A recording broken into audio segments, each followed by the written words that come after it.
the Budget Committee meeting for February, 15th of February. Welcome to our fellow councillors and our staff and those who may be joining us via live stream today. And I'd like to open the meeting with the Lord's Prayer. Our Father, who art in heaven, hallowed be thy name. Thy kingdom come, thy will be done on earth as it is in heaven. Give us this day our daily bread, and forgive us our trespasses as we forgive those who trespass against us. Amen. Okay, we have an apology from Councillor Jones, so we'll just we would move that leave of absence be accepted. We have a seconder. Thanks to Councillor Henson. Those in favour, carried unanimously. Thank you all. Councillor Duff, recognition of our traditional owners. Thank you.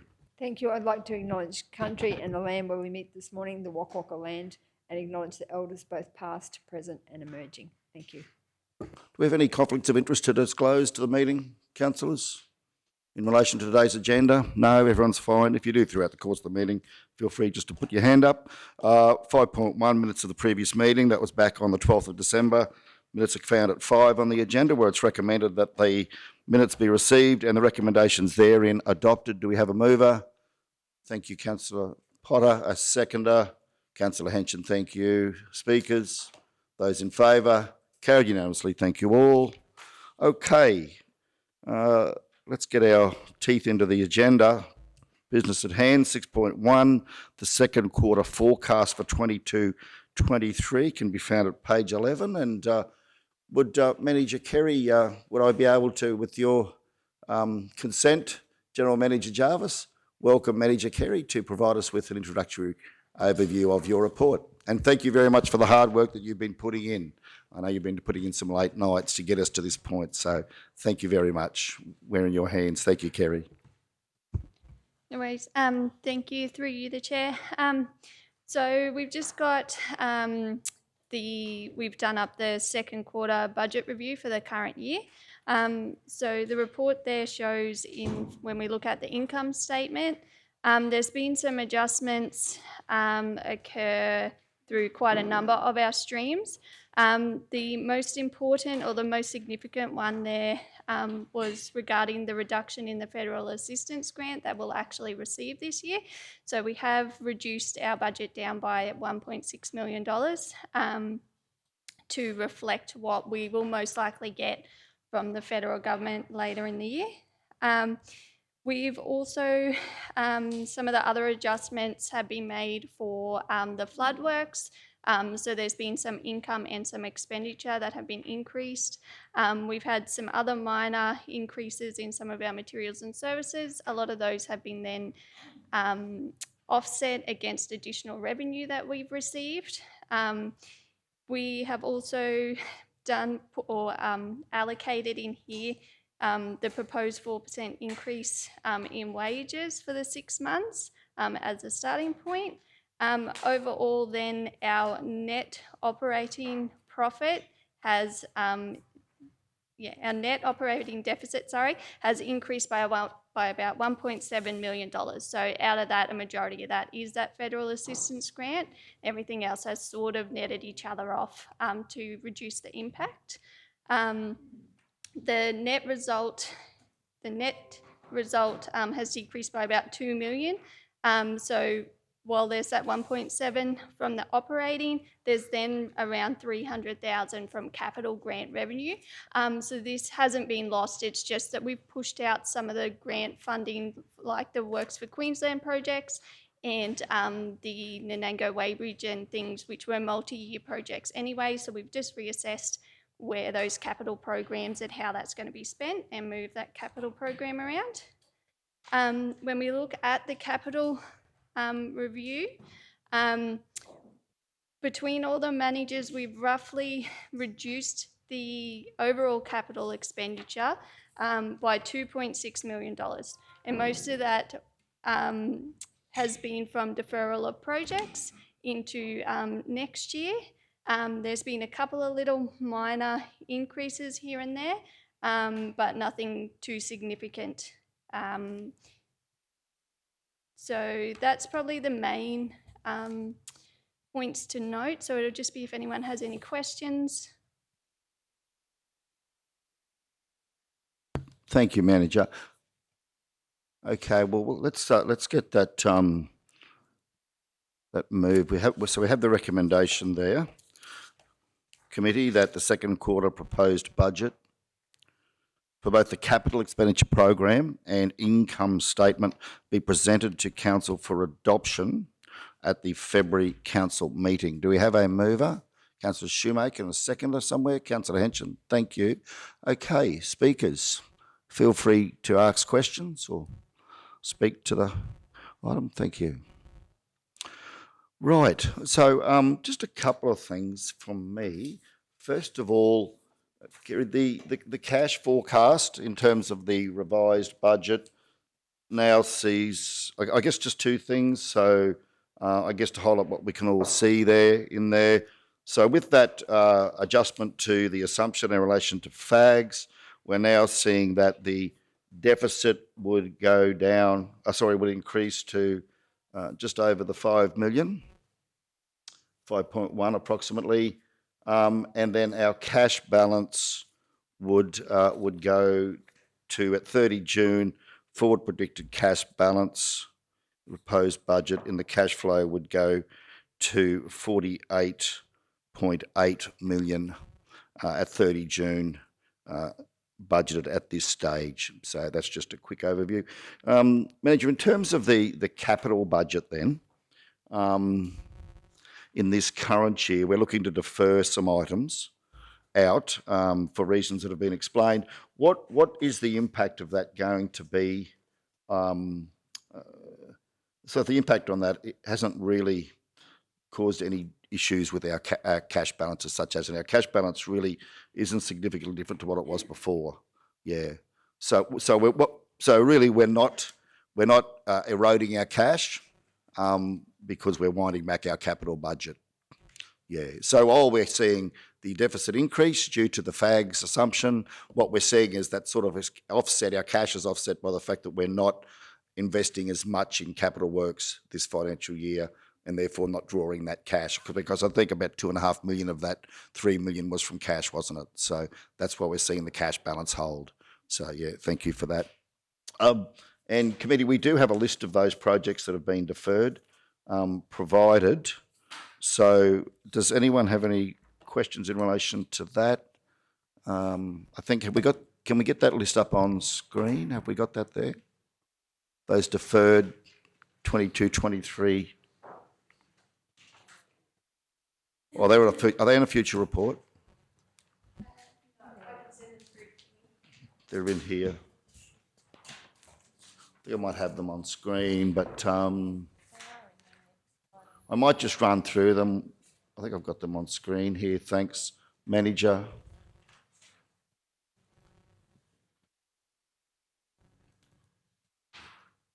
So we've got 3.1 committee of deferred projects. They include the Wandai swimming pool filtration, 90,000, Mergen free camping, 100, Kingaroy Apex Park car park, path and paint, 89,000, regional amenities upgrade to the 24-hour camping in Wandai, 150,000, Kushti Home Creek Loop Road Timber Bridge, 140,000, Kingaroy Wandai Bunya Highway median upgrades, 800,000, North Street curb and channeling, 91, SCADA and telemetry wastewater, 45, and the Nango switchboard renewal, 210, the Nango SPS 3 switchboard renewal, 140, the Proston pump station replacement renewal, 210, S1 and S2 SCADA for water, 45, Blackbutt PS switchboard, 140, the Nango treatment plant bores, ABC, 290, Maidenwell Transfer Station 250, and the Nango Way Bridge and Transfer Station approximately 304. So you can see them there on screen. It's just an overview for the benefit of committee and community to those projects that we're proposing would be deferred for consideration in next year's budget. General Managers, anything that you wanted to add? General Jamian, thank you. Yeah, through you, Mr. Mayor. Just for clarity, we'd be happy to run through the works ones because there's also a number of projects that we're proposing to be rescoped for next year. And one of those we just pulled up there before, which is we were going to amend before the general meeting next week, was the River Road roundabout, which is currently funded. We've got a number of projects in there. If we would be happy to go through those for the committee just for your benefit, so that you can see them. So they don't appear on that list. So they're projects that are going to be reproposed once they're rescoped for 23-24. So they actually, I'm correct to say they're being removed. Is that right?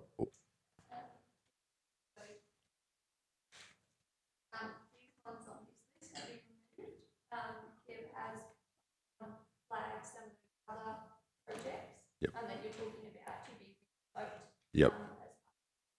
Yep, so they'll come through. So we'd probably like to run through those, Mr Mayor, just so everyone's aware, if that's okay. Yes, thank you, General Manager. I don't know if we can get ours up on the screen for the capital for us, Kerry. I might just get Kev to walk through. Can we print them or?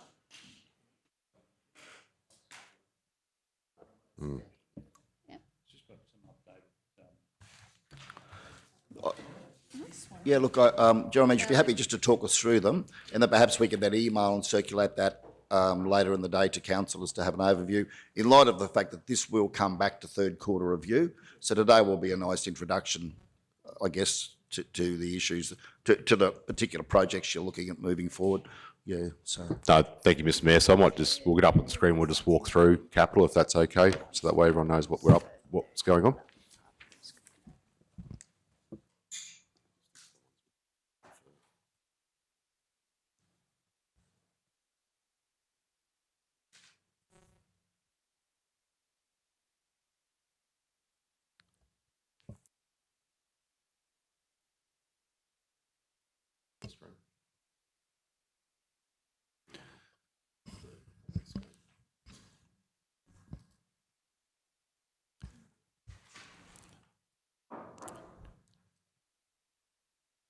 Can we just scroll up to the roads heading? That's it. Thank you. So we've provided some commentary out on the right-hand side just to give councillors an idea of what we're doing with each project, but particularly the ones that in the second quarter budget adjustment have got that yellow highlight there. So they're the ones we're looking to adjust. So we'll just run through those particular ones. So first one's Sherberg Road, the Sawpit Creek Bridge. So that's the one where we've got the guardrail replacement proposed.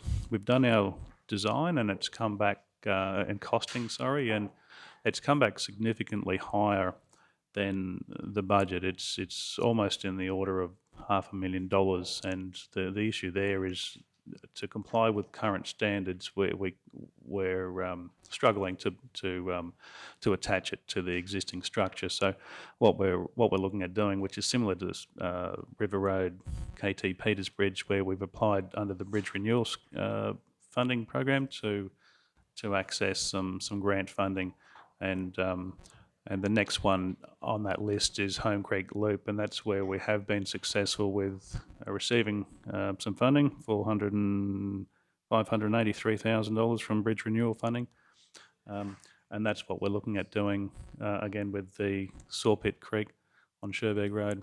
So the Home Creek Loop, that's a project that's going to be a multi-year project. We'll look at commencing design this year, but we've highlighted that that'll be one for next year. Moving down, just down into the pavement rehab. A little bit further there, yep. So we've got the Kingaroy Wandi Bunya Highway medium upgrade. So that one is specifically the Wandi roundabout. We do have a confidential report as part of this, as part of the meeting, to run through that one. So we can talk about that a bit later on. So moving down, we've got Gore Street pavement rehab. This one we've had the design come through and some costing estimates, and there's significant pavement issues with what we had originally estimated, and so there's concern about the actual cost in terms of delivering the project at an appropriate standard, as well as some issues with the water main that we still need to work through. So there's concern about that one, and we're endeavouring to go back and rescope that and cost up with the current design information that we have. The next one down there was Highsville Road. Now this one, there's a few of these. They're pavement rehabs, and what we're finding is the overlap with flood damage is probably compounding the actual project, and particularly in terms of the approvals. And so there is a report that we're doing for next week's, and we'll talk about. Yeah, okay. There's a couple of these projects. They're pavement rehab projects as well as some bitumen resealing, and just the impact that flood damage is having on these projects. So we've got a little bit of a bit more information, and we can go through it in a bit more detail after we run through this list. Moving on down, so we've got Kingaroy River Road pavement. So that's again similar. We've had design come through, and the original scope has been found not to be quite what we're seeking. So this one actually is needing a review, but it's also impacted by the flood damage work that we've got, and that's on our list for if we can just talk about that once we go through this list. So moving on down, we've got into the footpath and cycleway, Alfred Street. When we look at Alfred Street and the 2 lines down from Alfred Street, Drayton Street footpath, what we've found is once we've done the final design and scoped with Alfred Street, we're $50,000 short of the original budget. What we found in Drayton Street, again, we're about the same short in terms of funding. And what we're proposing to do is delay the Drayton Street project and take that funding and put it in the Alfred Street project. Yep. Aaron's just mentioned in terms of Drayton Street, what we found is the curb and channel. So although it's a footpath project, we've found that the curb and channel is needing to be replaced. So the original budget estimate, $53,000. The current estimate is in the order of $90,000. I think I've got it in the notes there. Yeah, about $90,000. So that's... Through you, Mr. Mayor. Right. Sorry. Can, Go ahead. can I just ask, the decision between Alfred Street and Drayton Street, I would have thought safety-wise that Drayton Street, are we talking up near the Palace Hotel? Down there. No, that's all right. Yeah, Yeah. from the office down to the bridge. Yeah, And no, that's fine. one of the key considerations is that Alfred Street is a TIDS-funded project, so that there's a commitment there to complete that project this financial year. Drayton Street is funded through council funds. Was that, can I just ask, was that section where the lady fell over, but was that addressed? There was a lady fell over and hurt herself on the Drayton Street down near the little path, near the bridge. Happy to check that. It's essentially from where the pavers, there's pavers finish down to the bridge.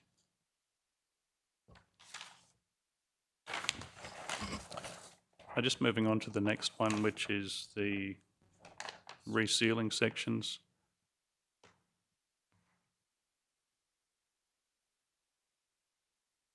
Just scroll down Just scroll down a bit further.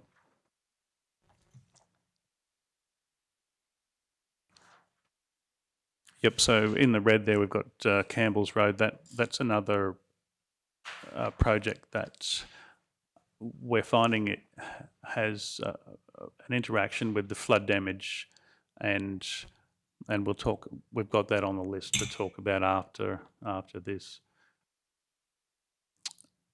Moving on down.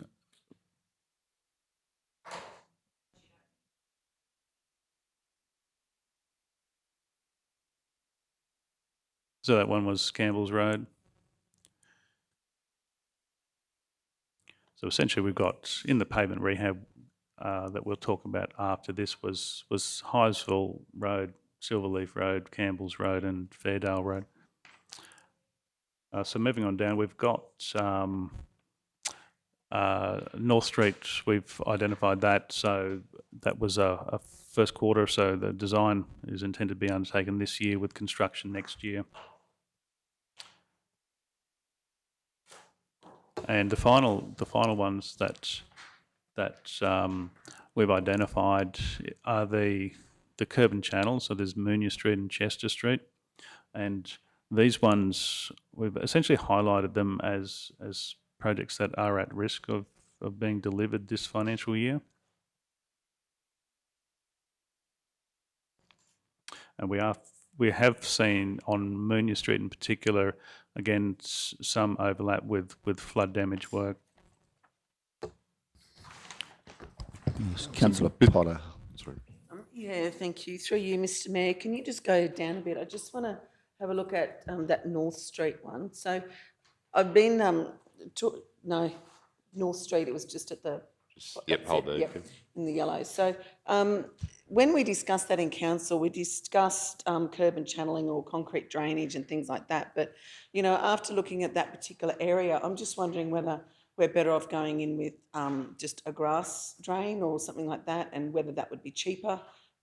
Because looking at the area, the problem there is there's only one house along that road that actually has a pipe in. No one else, and all the driveways are built up, which is causing a lot of the issues. So I'm just wondering whether that's a conversation we have with the homeowners, or because I just think that that's quite a bit of money to be spending on curb and channel in that short section. So I look, as I said, I'd be quite happy to discuss what style of drainage goes there. Through you, Mr. Mayor. Through you, Mr Mayor. So that was the one that council looked at for I believe it was the kindergarten through there. Happy to look at it. I think the issue, if we go earth line, it'll be a case of whether we hold silt or not on top of their driveway if we put a concrete invert. So happy to look at that. Just for council's knowledge, so we've looked at all these projects, and if we may, Mr Mayor, we'd like to go through a list of the ones that are impacted by Reaper, so you have a copy of those with you. And also, our intention is that we won't be able to deliver those projects this year. As part of our capital discussions for 23-24, we would be seeking council's direction on how you wish to proceed with these projects, whether you want them back in 23-24. There's a couple of them that do need to be rescoped. So, and I'll use the example of Gore Street and River Road, where we've looked to do an asphalt overlay. We've gone off and done extensive pavement testing. We don't believe that we will get the return on investment on that asphalt. It won't last its life. We believe that the council would be burning money on those assets, so we do believe they need to be rescoped to be delivered with other elements as well. The other part of our presentation today is to propose our capital program for 23-24, just as a brief one, so council can see where that goes. And then we're basically looking to be guided by council to re-put these projects back on for 23-24, or did you want to defer them and work through that over the next thing? If I may, Mr Mayor, I believe the council had a question, but after that, I've got the Reaper list here to just so that council understands what's going on with some of those overlaps, if that's all right. Thank you, General Manager. We'll go to Councillor Shoemaker, and then we'll come back to get you to have you provide us with that Reaper list. Thank you. Thank you. I have some big questions, but I think perhaps it would be better to wait until we receive all the Reaper information first. So all information first, and then I've got plenty of questions.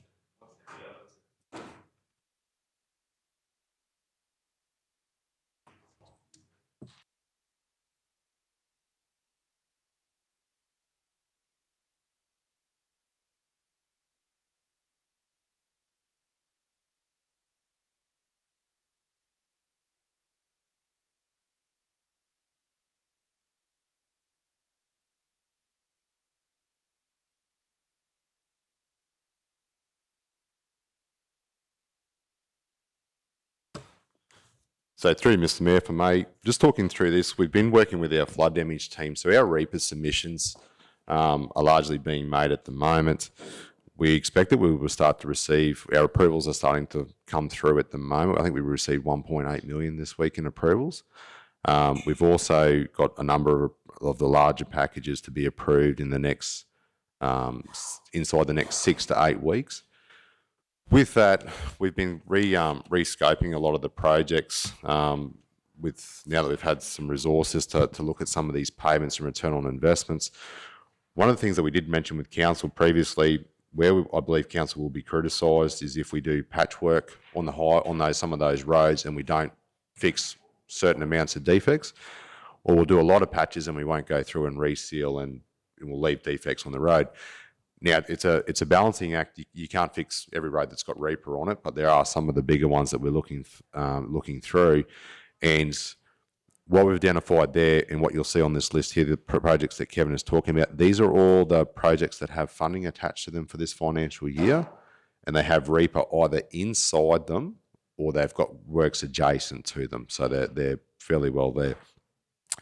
What we're doing is we're working through the top ones there in black are the ones that we have been assessing over the last couple of weeks with Cody and Peter, where we're basically looking to combine council's funding or council's money with those reaper elements to rescope and get a better value for money there. So what we're talking about there is where we might use council's capital to combine with the reaper to do a higher level of works to get that through, as opposed to digging out patches. That doesn't mean Silverleaf Road, for example. Silverleaf Road is a very long road, and it's got work that needs to be done to it. But we've tried to optimise the scope there, and our intent was to bring a report to the General next week to walk council through that. We actually have a schematic map as well that we're doing for these roads, so you can see what changes are getting done. And we're also going off and doing expensive pavement testing. So these are roads that we're looking to either overlay or stabilise, and then pull a reseal through it in conjunction with that elements there. The second ones down on the red there, they are reseals, which are in Kevin's program that he was running through there before. So he's talking about those elements. They have reaper in that. There is a double up too, just so you can see River Road 511,000. That's not right. It's just an error in the spreadsheet. The guys were rerunning yesterday. Those roads are in red. They are due to be delivered in part of the reseal packages for Kevin or his minor rehabilitation, and they've got reaper inside them or very close to them on those sections there. We're looking to hold on those to hopefully get our approvals. The next ones below that are these are roads that are looking at similar to the top ones where we've got major rehabilitation going there. So River Road, I think everyone's not River Road. First Avenue, I think everyone's familiar with the section on First Avenue. That's a bit ordinary. There's a capital section there that we were looking to do, and then also we've got reaper on that road, which is growing by the day. We're trying to design a pavement that picks up majority of that road so we can do it together. So that's one section through there. Now, the issue we have is we've got a funded section of road which is on the clock to be delivered by 30th of June. That funding's not extended, and then we're holding for a reaper approval as well so we can do them together. If we don't do them together, you're not going to get a very good outcome, and I think you will get criticised quite badly. And one of the things that we've seen, even when we've had to go through to immediate reconstruction, such as Seaford Street and Eastern Anango, we've got sections in between that we're waiting for. People can be quite critical of, leaving bad sections in between. So we just wanted to identify that to council. So when Kevin's talking about deferral of some of those projects in that list, it's because, or they're at risk, that's because some of them are on this list. We're waiting for that to go through. We were going to propose, so council has its co-contribution betterment capital account that it has allocated for flood damage. Our intent would be, or what we were going to propose to council, is that council would we would do a report to council next week seeking the authority to approve to move ahead with the top 4 roads, and council would meet any reaper that was knocked out by the QRA after that out of that account. The reason for that is they are substantial projects that need to be delivered before now and 30th of June. If they're not, we will need to proceed with a different scope away from there. So we are at risk of non-delivery. With the reseal ones, we're hoping to hold for another month for our approvals to come through, and then we would move forward into there. The bottom ones there, just so council is aware, we would be returning to council for future reports to try and move that scope of works forward in the last quarter, and making sure that we've got those resources available to us to take that through. You're at all times a risk of QRA removing or not approving works on your network, and that's the nature of talking to other councils around. They've had mixed results with some of this stuff. We had a $1.8 million submission approved this week, and they only knocked out 20 grand. We've had another submission where they've taken out more than that. So it's really around how council wants to move that forward. We're probably providing that information so that it does give some context to the value of the Reaper and trying to deliver funded projects with Reaper in it too, but also trying to, make sure we don't incinerate the public reputation that we're leaving works in between when we're doing capital stuff there. So it's about trying to work a bit smarter with that money. And to be honest, the scoping that has come up through here is because we've actually designated resources to this to actually go and have a look at these things and think that whether we should be proceeding or what is our best value for money so that we can return that information to council. Along with that, there will be a number of other projects. Our intent for 23-24 is to review the rest of the Reaper submissions when they come in and look to report to council where we believe that it would be worth your while to add your renewals to that to get value for money out of those works and a higher return on investment. So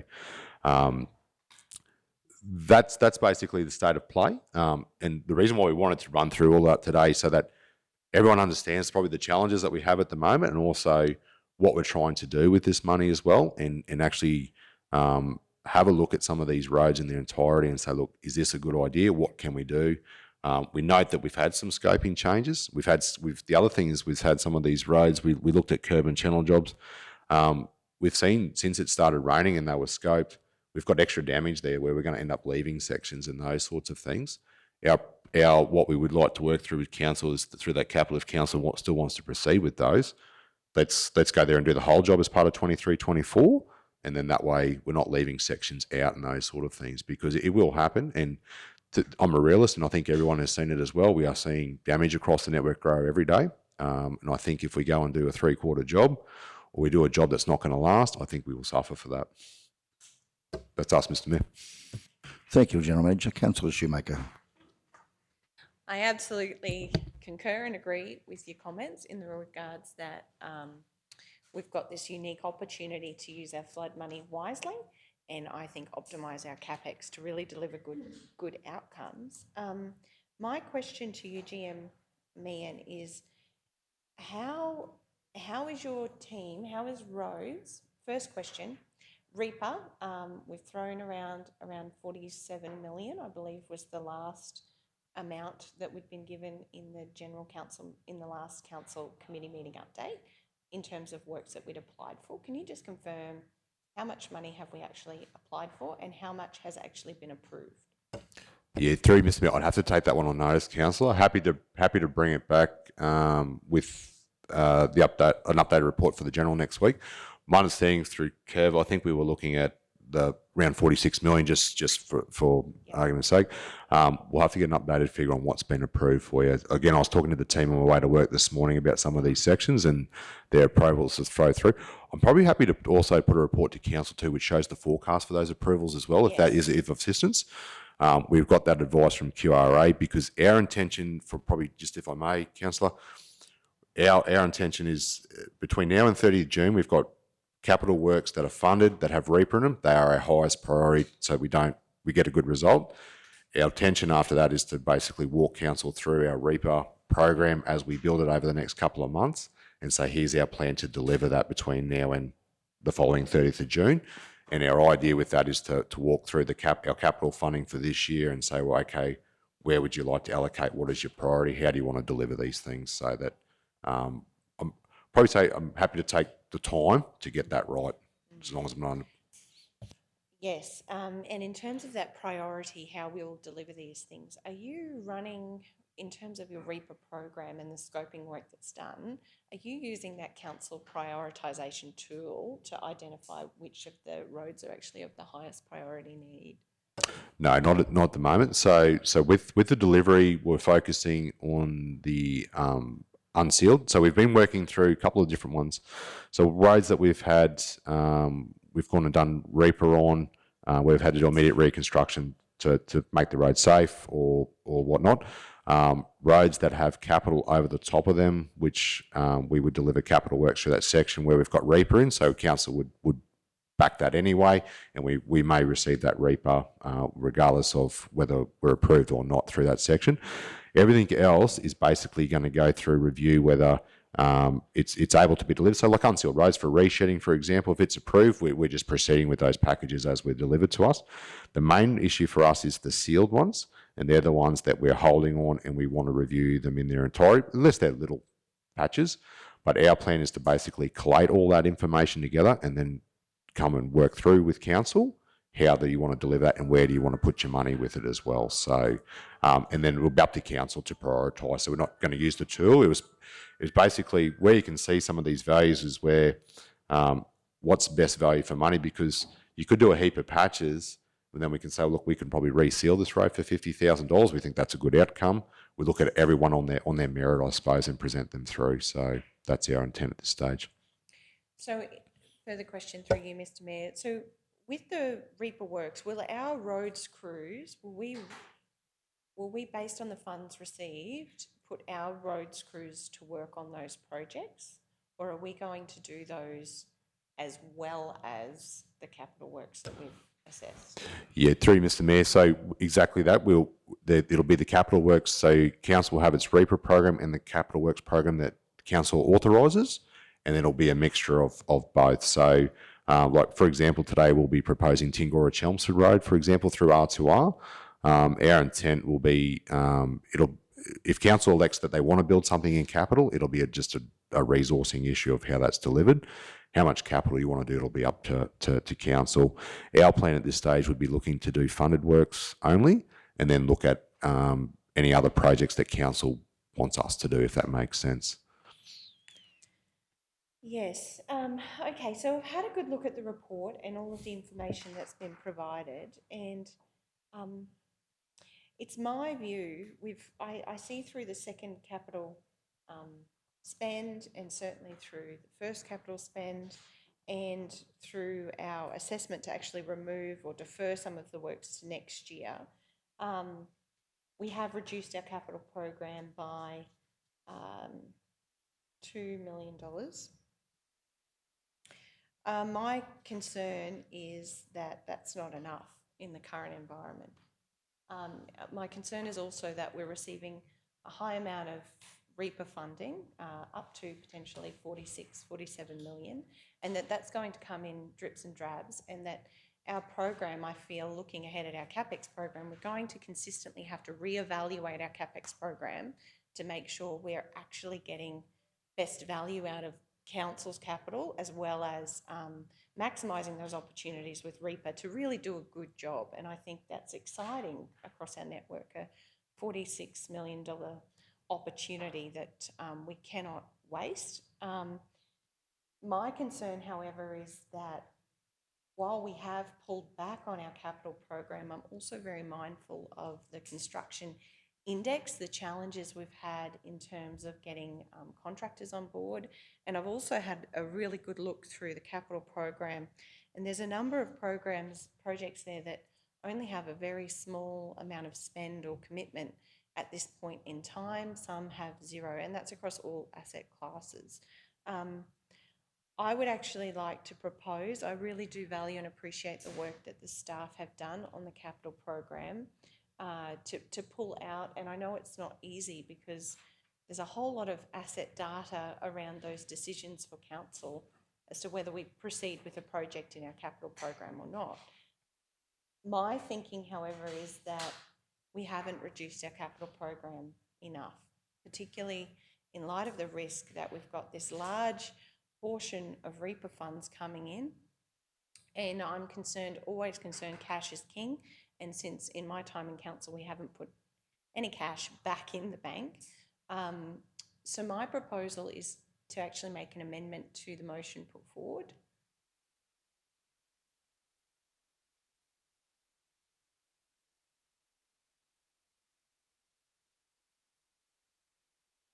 that council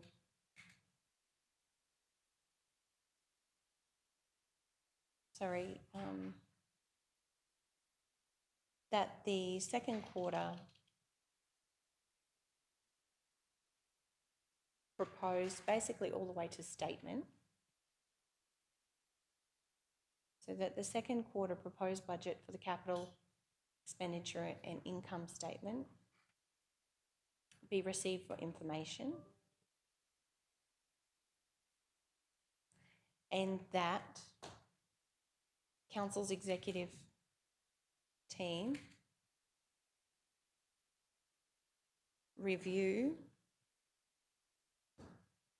the 22-23 capital budget and bring forward a proposal to further reduce this year's program.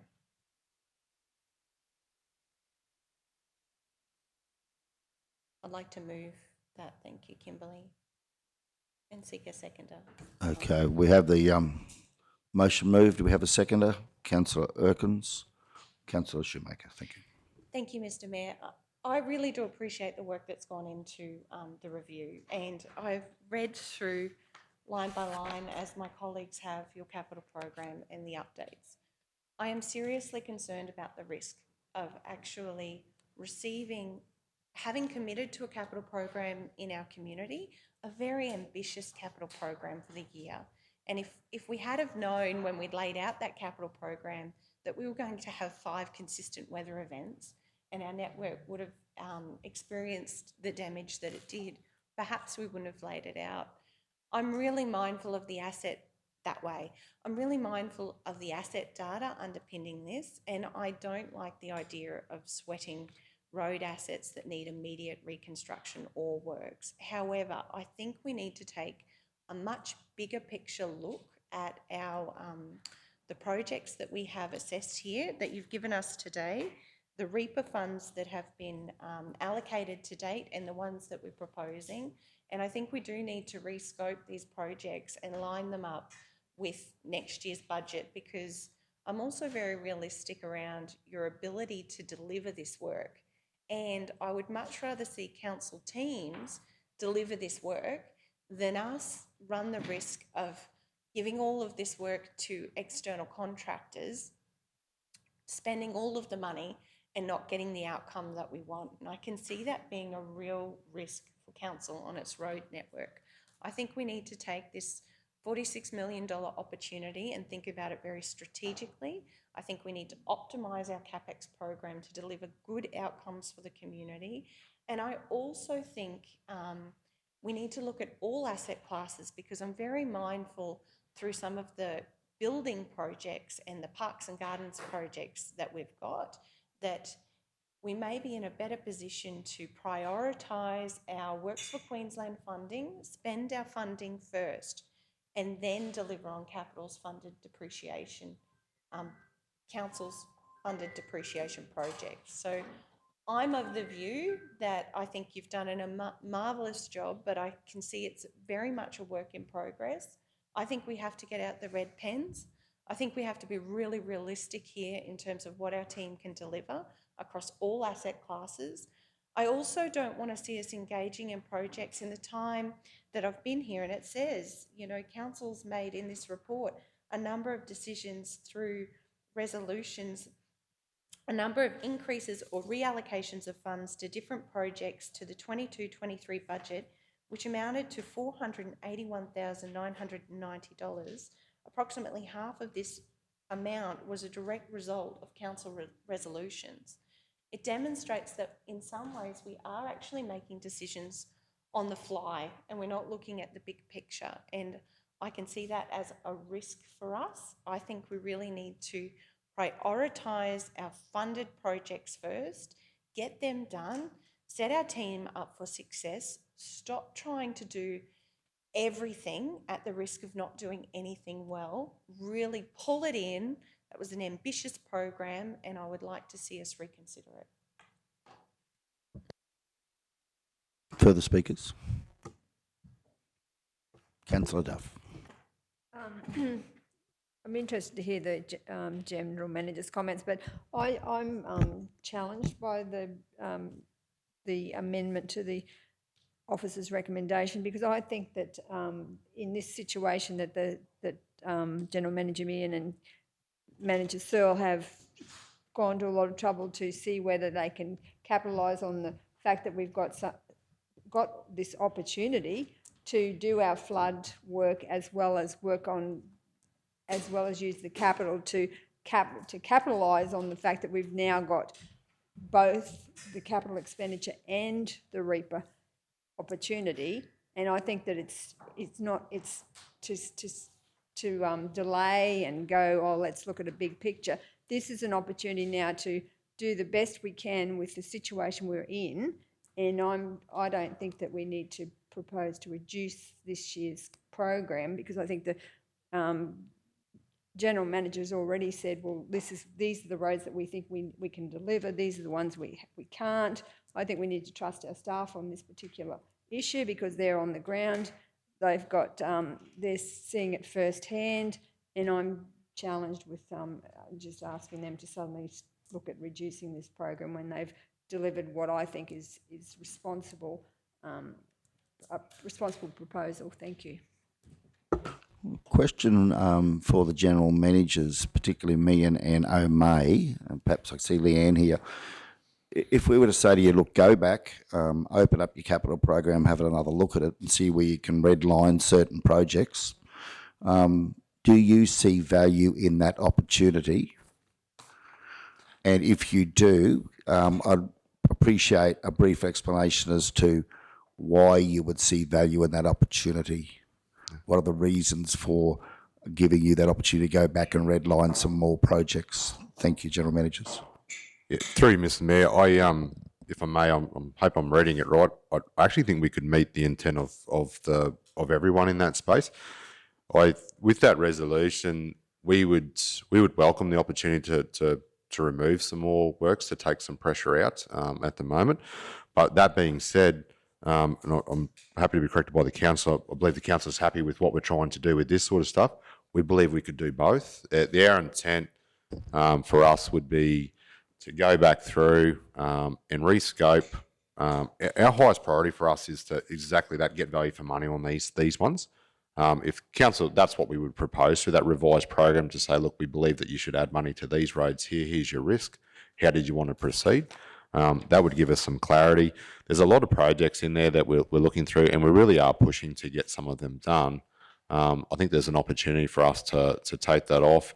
If council's priority is to deliver its funded works, probably its reseals and its co-contribution to these projects, I think that to us is realistic. And I suppose probably just, Mr. Mayor, if I may, there's always an opportunity for us to come back to the third quarter also and say, look, if we believe that there's something has changed in that time period. So if the Councillor Duff intent was saying that this is what we would come back with a proposed program that follows that, and also meet the request of council if it was the direction to reduce the program further. We believe we could do both, if that makes sense. Yes, thank you, General Manager. General Manager O'May, in terms of parks, buildings, facilities, capital works program for this year, is there, again, same question, is this opportunity to reduce that program have value for you? And if so, reasons for that? Thank you. Yeah, thank you, Mr. Mayor. Yeah, most definitely. We've got projects there and that were listed there. So ones like the Apex Park, car park up there, we cannot deliver that. Like these guys can't deliver their current project. So to build another car park in the next 5 months so that's why that sort of project. The same with the drainage upgrades at the 24-hour camp at Wandai. So it's not to lose those projects, but to push them out to so they can be delivered. Ones like the Mergen Free Camp area, the toilet block there. Yeah, so that's one we're proposing to push into next year. there's not enough funds to complete it with the budget allocation. So we were looking at putting that as together with a budget allocation from next year and deliver that project in the 23-24 capex. The issue we have in building is we had like the termite issue at a toilet block, and to get materials to repair it was 2 months, and then delivery dates pushed back 2 weeks and then another week, and that, so getting materials and contractors is in that building space is so all our timeframes seem to be pushing out. So and that's why those projects have been listed up, is just the inability to deliver them. Thank you, General Manager. Yeah, I can see what I'm hearing. What you're saying. My only concern is that if we pull these and more projects out of the budget, and that means that everything's up for negotiation again in the 23-24 budget. Now, we won't adopt that until June. That means that your head of power to go ahead and engage contractors and order supplies will not be delivered to you until after the June special budget meeting. My concern with that is, and I'm certainly not speaking necessarily against the motion, all I'm saying is let's proceed here with caution. We've got a 3-year funded Works for Queensland program that's going to bottleneck next financial year. So we are already we're only a very small way through delivering on that Works for Queensland, $5.6 million worth of work. Now, if we push more back into next financial year, then that's going to mean we're going to have to get our tails into gear in that 12 months from July 23 to June 24 to deliver the vast majority of that 3-year program, because as we know, if we don't deliver it, there's always the risk they'll take the money back. So all I would say is happy to do this, but let's proceed with caution, because, we've got projects like the Wandai Camping Ground. This will be the 3rd year in a row that if we push it back, that'll be 3 years that's been deferred under this Works for Queensland program. So what I'm saying is let's be very, very careful, particularly with that Works for Queensland funding. Okay, further speakers before we go to Councillor Shoemaker to close? Just a point of order, Mr Mayor. I just wanted to confirm the Works for Queensland budget allocation. It was my understanding we had that over a number of years to spend, and however we decided to spend it was our decision. Have I got that right? Or did we have to spend it this year? Well, No. I was confused by your comment. No. What I said was that we have 3 years to spend $5.6 million. Yes. And next year is the final year of those 3 years. Yep. So what I'm saying is we haven't gone we've got 3 years to spend $5.6 million. We're this far in to spending that money. So we're bottlenecking everything into that 3rd year. That's going to put our organisation under a lot of pressure in 23-24 to deliver up to $5.6 million Works for Queensland.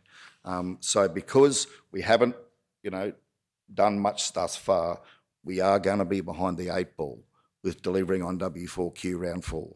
So I'm just saying let's be cautious with that. We'll stay with you, Councillor. Thank you, Mr Mayor. I would just like to, sorry, for clarity in the intent of the motion at the end, and bring forward a proposal to further reduce this year's program and prioritise externally funded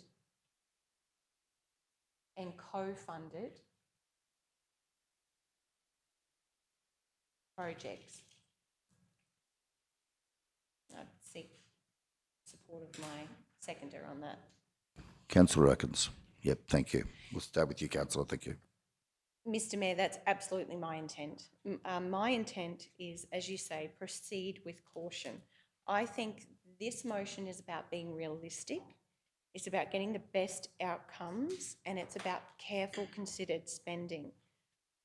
I have seen in this short term this year, we have constantly reviewed project budgets, and we have constantly, our team has done their absolute best to deliver a project within the budget that we'd set 12 months ago. And the reality is that we've had to make decisions to move projects around to meet those increases in costs.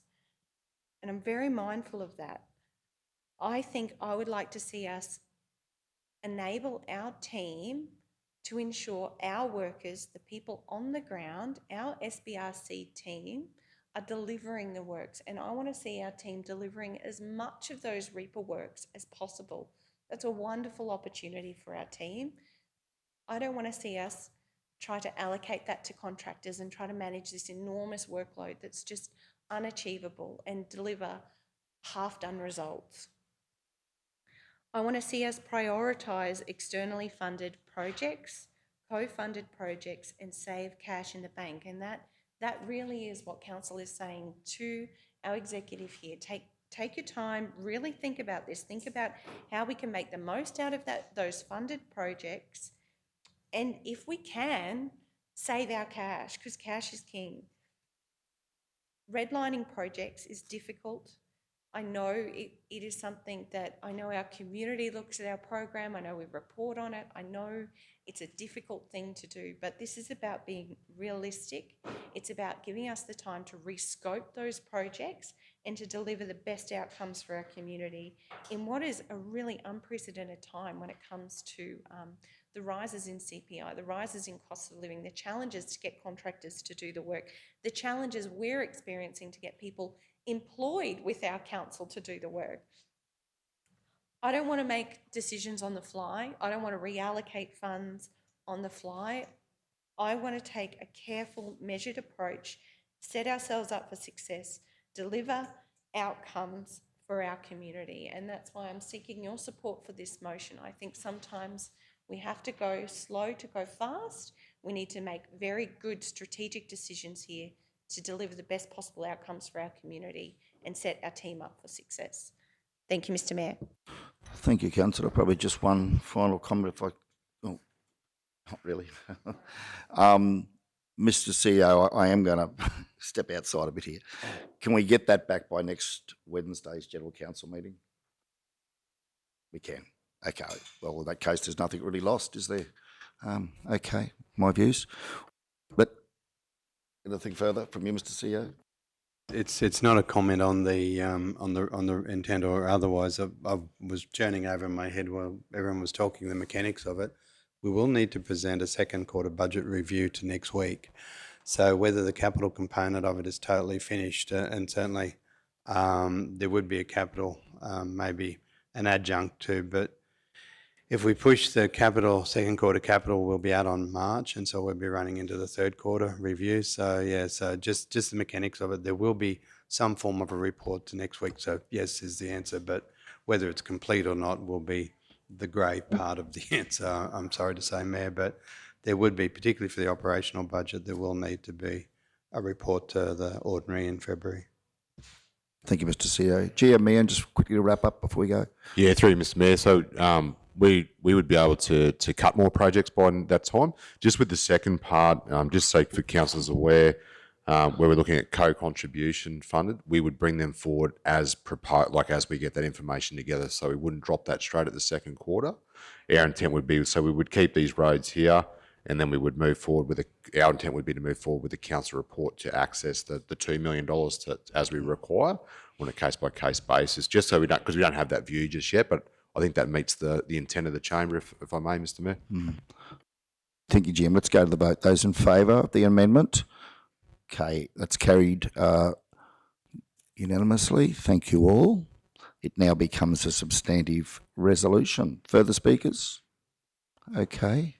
Probably the only thing I would like to say before we vote on this substantive motion is that would really like General Manager O'May and Meehan to see this wrapped up at next week's budget meeting. I know Mr. CEO said we're going to try.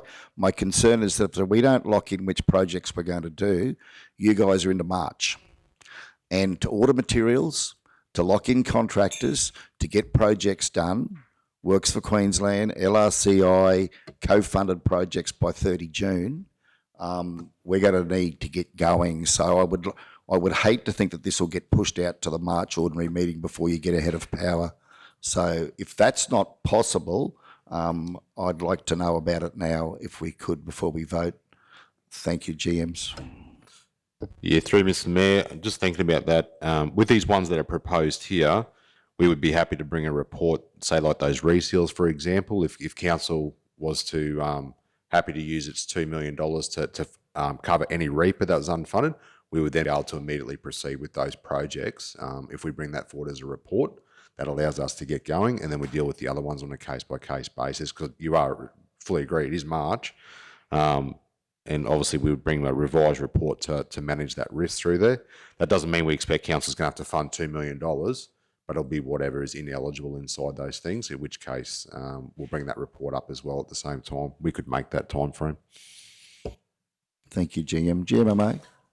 Yeah, through you, Mr. You know, we can make that time frame. So a number of our projects are sort of basically at that design ready stage and it's going out. So it's more the procurement which we could kick off early in June sort of thing. So yeah, just that project management availability and resources is probably the issue. But yeah, we can certainly get that program done by next week. Thank you, GM. Councillor Schumacher. Yes, thank you, Mr. Mayor.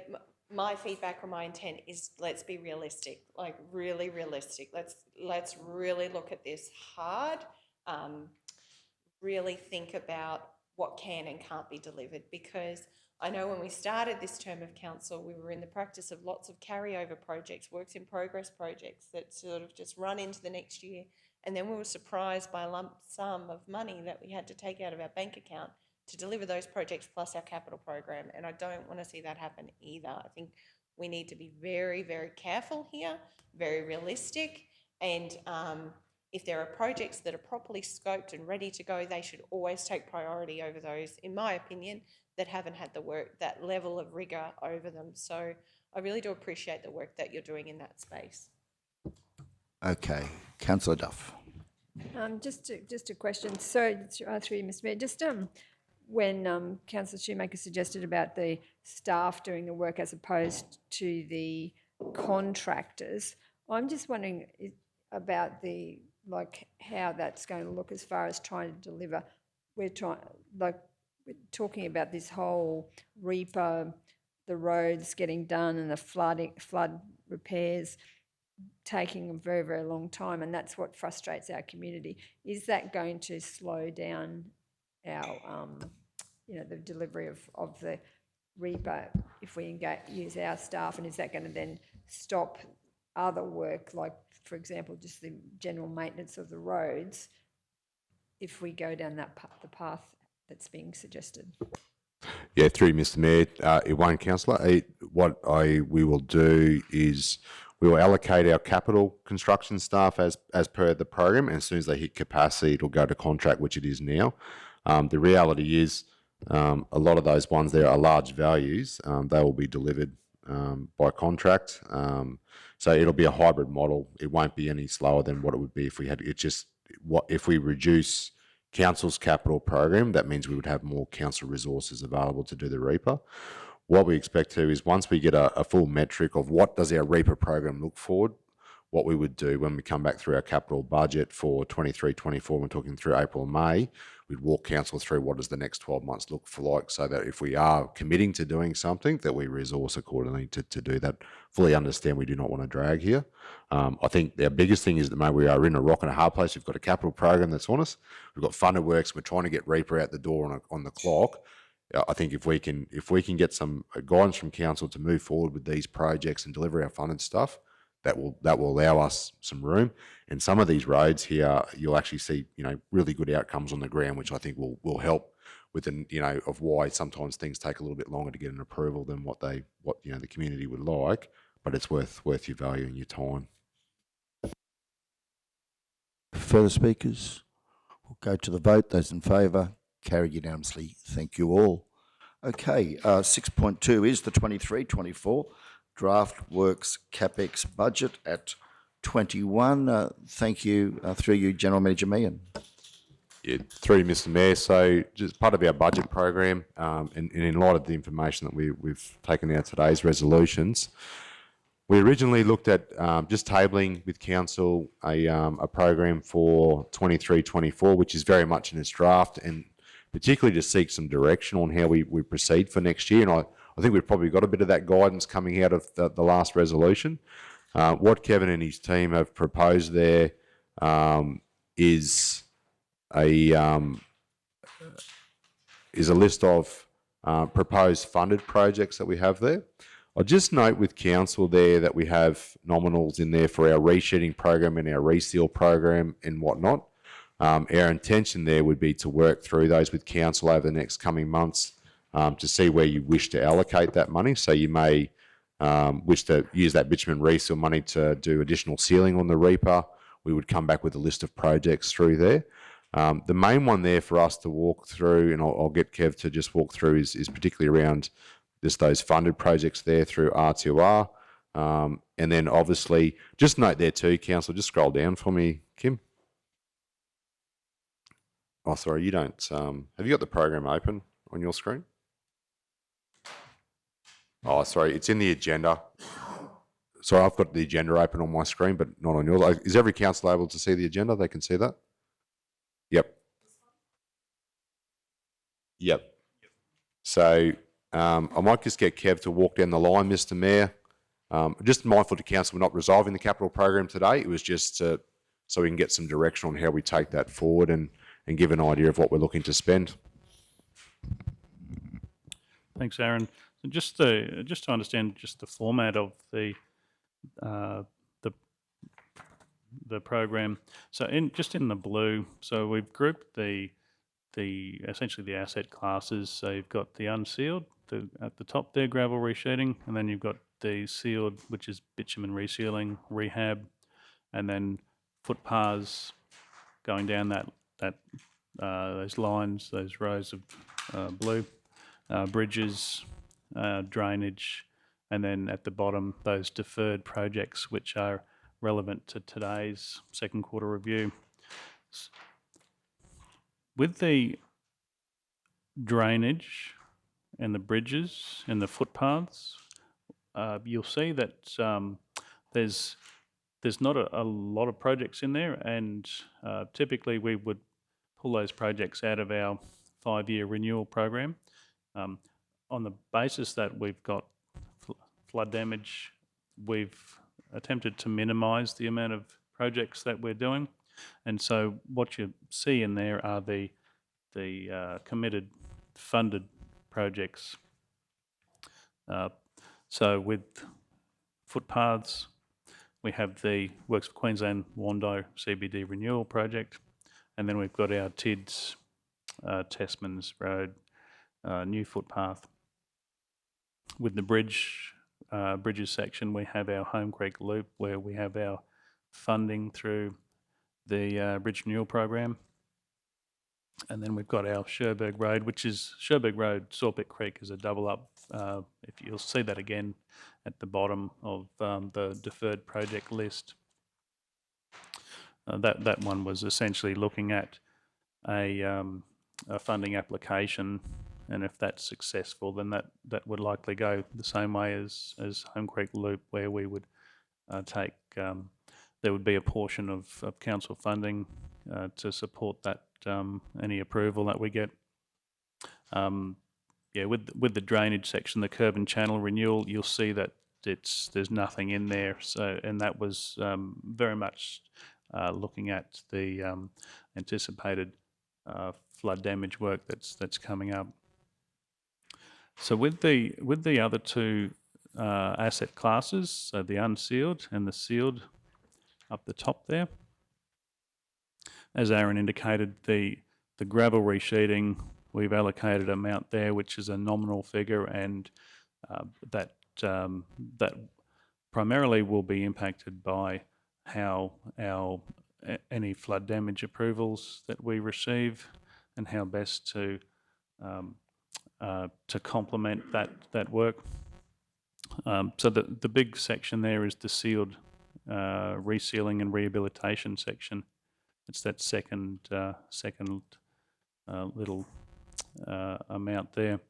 And so the bitumen reseal program, that's actually come out of our 5-year renewal program, but it's essentially similar to the gravel resheeting, where it's primarily going to be impacted by the Reaper works, and similar to the pavement rehabilitation, 1.8 million there allocated, and that's again potential complementary works for Reaper. With the going down that list with the funded projects, so you have Tingura-Chelmsford Road, significant roads to recovery work there. Yep. And so Aaron was just commenting that that's our nominated project. So they're the two significant rehabilitation sections on Tingura Chelmsford Road. Corndale Road is a TIDS project, so the main project is commencing this financial year through TIDS, and the $53,000 is essentially the complete that project. Moving on down, we have the Warrulan State School. So there's a Safe ST through a Safe ST funded project, and then we have our advanced design, which is similar to this financial year. So essentially, what we have is a program that will enable once Reaper is approved, will enable us to better prioritise this program to complement that Reaper work as much as we can. We have excluded the betterment, and so currently this year we have that $2 million betterment, and that is highly dependent on how we progress through our Reaper and betterment program. Are there any comments or questions?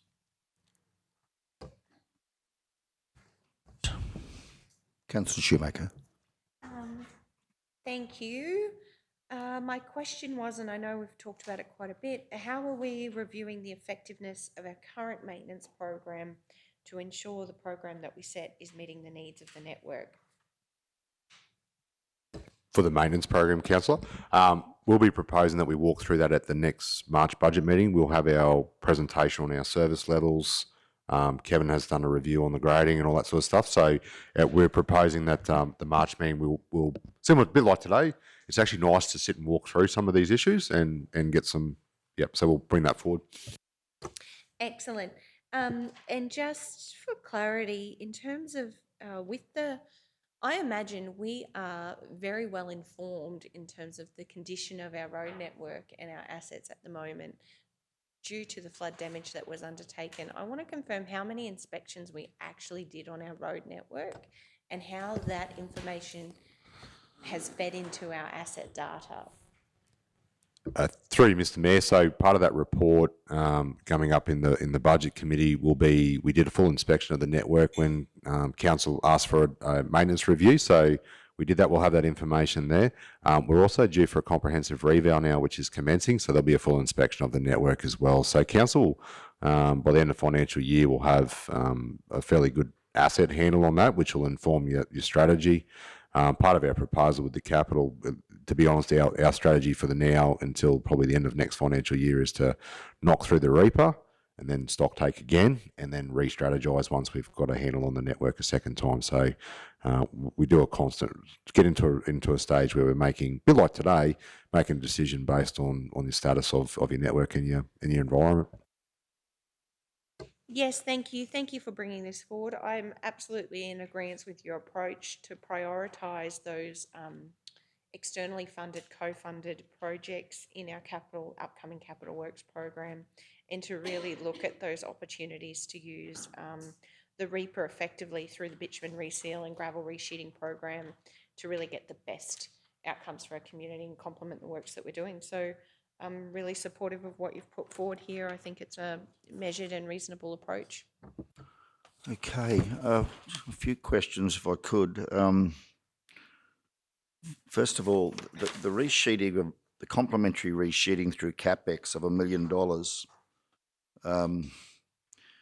Now I understand our policy is that we don't do drainage works on gravel roads unless it's part of a heavy formation / gravel resheeting scope of works. So, and I would expect that probably Reaper's not going to allow us to do that because it'll see it as betterment.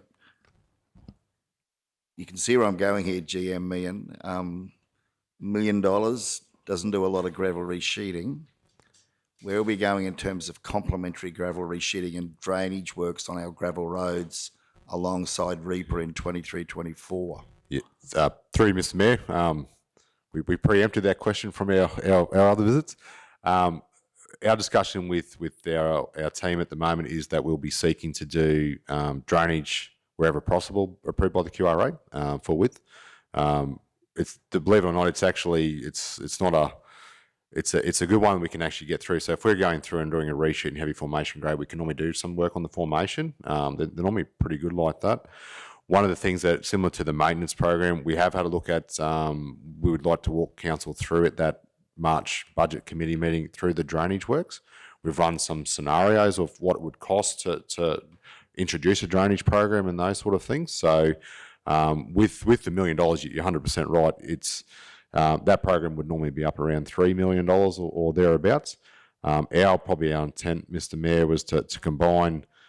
You've got your funded works and then combine your funded depreciation together and get some direction from council over the next month or two to say how do you want to invest that across those things, and fully note the drainage.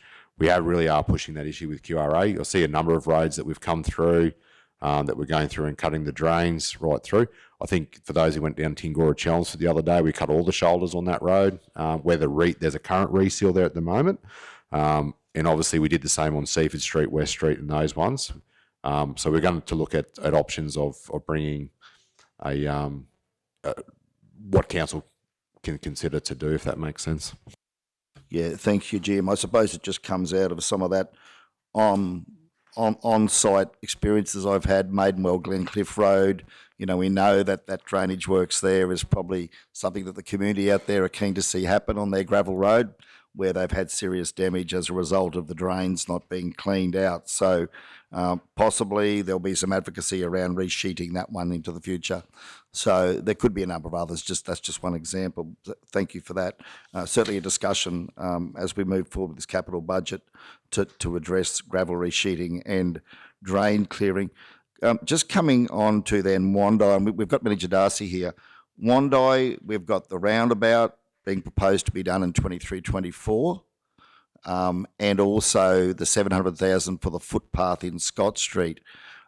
Are we confident that we'll be able to deliver the footpath and the roundabout in the 23-20 by June 24, in terms of where we're at with the design, scoping, and so forth? Yeah, through you, Mr. Mayor. James, have you got that advanced design copy there? Mr. Mayor, if we may, we do, just on part of this one of the ones we were going to touch on is our advanced design budget that we have allocated. We might, if the Chamber's happy, Mr. Mayor, we might float that now, just because I think that will talk about some of those issues. Just for council's in interest, we have a report in the confidential, obviously, around the Wandai roundabout coming up shortly to look at that. James has a current allocation in the budget for advanced design budget. We sat down as a team last week and said, well, look, where we're caught on the hop, and to be quite honest, is we have a lot coming through our door where we have a lot of competing priorities for projects and scope and those sort of things, but where we're seeing good outcomes through the Reaper process is when we're actually designating resources to look at this sort of stuff, we can actually get some good outcomes. One of the ones that we were going to propose with council there in front of you is the advanced design program for the remainder of the year, to start bringing these projects into line so we can deliver coming into that budget in line with what we see there.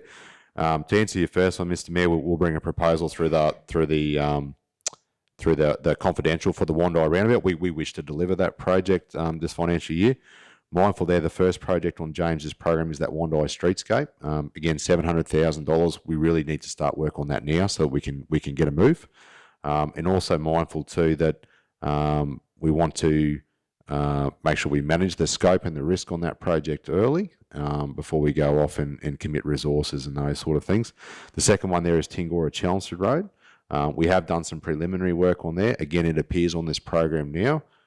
Very big road. That is our nomination to council for the R2R program. We believe it is our highest priority. We've previously delivered that up to council. Anyone who's travelled that road knows that it's in a bit of strife. We've got the reseal there at the moment. Again, we would nominate to commence design work on that project now, so that we are getting ready to move and deliver. So it's Ruruan State School there again you'll see that one on the Safe ST there as well. The other one that we have there is the regional road renewal planning. That is money to allocate to go through and start continuing with the co-contribution of scopes and those sort of things with those renewal buckets that we have available to us. It does take a lot of time and money for someone to go and dig and scope those projects out. So we want to look at getting someone into that quarter there now to continue on doing what we're doing now. I think we're doing well. And also that will avoid us from coming back and saying, oh, sorry, we allowed 200,000 for something that should cost $2 million. It just gives us a little bit more oomph in those scoping estimates. And the last one there is the one that council has previously resolved, was to look at the section down here at Kingroy Street South. It's not to do a full design. It's actually just to do a scope to say, well, really, what is it worth to do? So that way we have we throw around a lot of big numbers at times and that sort of stuff, but it would be to go through there and do a preliminary estimate of scope, just so that we've got something on the books to meet the needs of that resolution that was done. That's not to go off and do a full landscape design. That's to do probably an opinion of cost and requirements through there if council wanted to move with that project in 24, 25 or what that might be. So, sorry, Mr. Mayor, I hope that answers your question. We will propose that as part of our second quarter review. We might put that up as a report if council was comfortable with that, to say that we would move forward, because Kev has money allocated in his current financial year program to deliver, so that we can move forward with these so that we meet those requirements, and trying to work a little bit smarter, I suppose. Yes, indeed. Thank you, GM. As one councillor, I'll be very keen to see, as part of the second quarter budget revision, the appropriate allocation of funding to allow Manager Darcy and his team to progress forward, so that we're using the next 4 months of this financial year to maximise how much design work we can get done and finished, so that we can hit the ground running. We can have machinery working early in 23-24. So if you need additional funding to resource that area between now and 30 June, I'd be certainly very keen to see that come forward in that Q2 review. Otherwise, we are going to put our team under a lot of pressure next financial year to get projects rolling. So, yeah, very pleased with that response. Thank you. While I'm just on asking questions, just in terms of so coming back to North Street, that's the Kindy, that's the Kingroy Kindy, curb and channeling in front of that. We know the issues we're having there in terms of future flood mitigation. So we're still comfortable that we can deliver on that in 23-24 with what we originally intended in terms of the curb and channeling. I know the pricing's come in a little bit unfavourably. Are we going to see major changes to any of that scope? Through Mr. Mayor, we'd be happy to add that project to the advanced design and bring that forward. Like, it's not a big job to design, but if we want some confidence in that cost, we would throw that on James's program and work through that over the next 2 months, if that was okay, to give you some confidence about what we're going to do there. Yes, I would appreciate that if we could. Thank you, GM. Okay, further speakers? Councillor Duff. Just a question, just on the Gore Street one that's been deferred. Was that just the rehab and reseal of that particular street, or was that the project in front of the high school? No, through Mr. Mayor, that was the rehab project from the intersection to heading towards the pool. We have got a pavement design for that being done at the moment. We also know in the water main. It's one of the ones that will turn up on our list here, along with River Road roundabout to finalise based on the advice that we've just had. So the council can consider those projects in its thing. It will not have Reaper against it, but even if we have a higher opinion of cost now, whether it's proposed for next year or the year after, it's one there where the risk on those projects are significantly reduced. We know it will turn up again in our prioritisation, which it does. So yeah, we're happy to take the forward. But yeah, to answer your question, it's not that one down there. Okay, any further questions on this one? Okay, so we have the recommendation there that the committee receive the report, being the 23-24 draft budget for Works CapEx program, and provide guidance for inclusion in the continued preparation of the full South Belt Regional Council 23-24 annual budget. Do we have a mover? Yes, Councillor Shoemaker. Second, Councillor Potter. Further speakers to the vote? Yes, Councillor Shoemaker. Thank you. Yes, thank you, Mr. Mayor. I just wanted to add, I think this is a really measured approach. I'm really pleased with the information you brought forward. If anything I've learned in these last couple of years is it's almost impossible to design, scope and deliver a project in a year. And I think we're starting to see now that, I guess, the realisation of that, being where we were at the beginning of this term, where we were very keen to see projects delivered and realised that they hadn't been properly scoped. I'm really excited about the process of really taking the time to go through resource advanced designing properly to make sure the decisions that we're making in this chamber are actually realistic and can be delivered on the ground and deliver good outcomes for our community. So I really do appreciate the work that's been done. I look forward to more conversations about how we really do optimise, as you say, Mr. Mayor, the gravel resheeting program. And I'm looking forward to that drainage work coming forward as well. I think we've all been out on the bus. We all looked at the damage that's happened across the region in terms of the flood works. And I really do think that drainage needs to be prioritised. So I'm excited about the work that you're doing there and look forward to that report around our maintenance program. I think it really does go hand in hand with our CapEx program and is a very important piece of the puzzle. So I'm supportive of the motion. Thank you. Yes, we've also got an attachment there, which is the general CapEx report. General Manager, if I could, talking capital works, renewal works, the 614,000 that we got for the rail trail, I guess that'd be something obviously you'd work with infrastructure on. Is that able to be, do we have some discretion about how we spend that? So probably two questions. Number one, when does that have to be done by? And two, do we have some discretion? So for example, if we want to do works up towards the Kingaroy end on the rail trail, could we use some of that money for that? It's 3%. No, so it's similar to the. Essentially, it's similar to the Reaper on the road. So there was an assessment done of the rail trail where there was damage, and the department they've had their own costings done on those submissions. So there are identified sections to repair as part of that works. There is a scope of works, and they've given us we've put in the grant, but they've come, inspected, had their engineers over it, and that. So yeah, we can't necessarily shift it around. Okay, well, that certainly answers my question. So we can't dig up and rebuild the section of the rail trail between Memorandum and Crawford where the grass is now taken over. That would have to be a separate capital budget.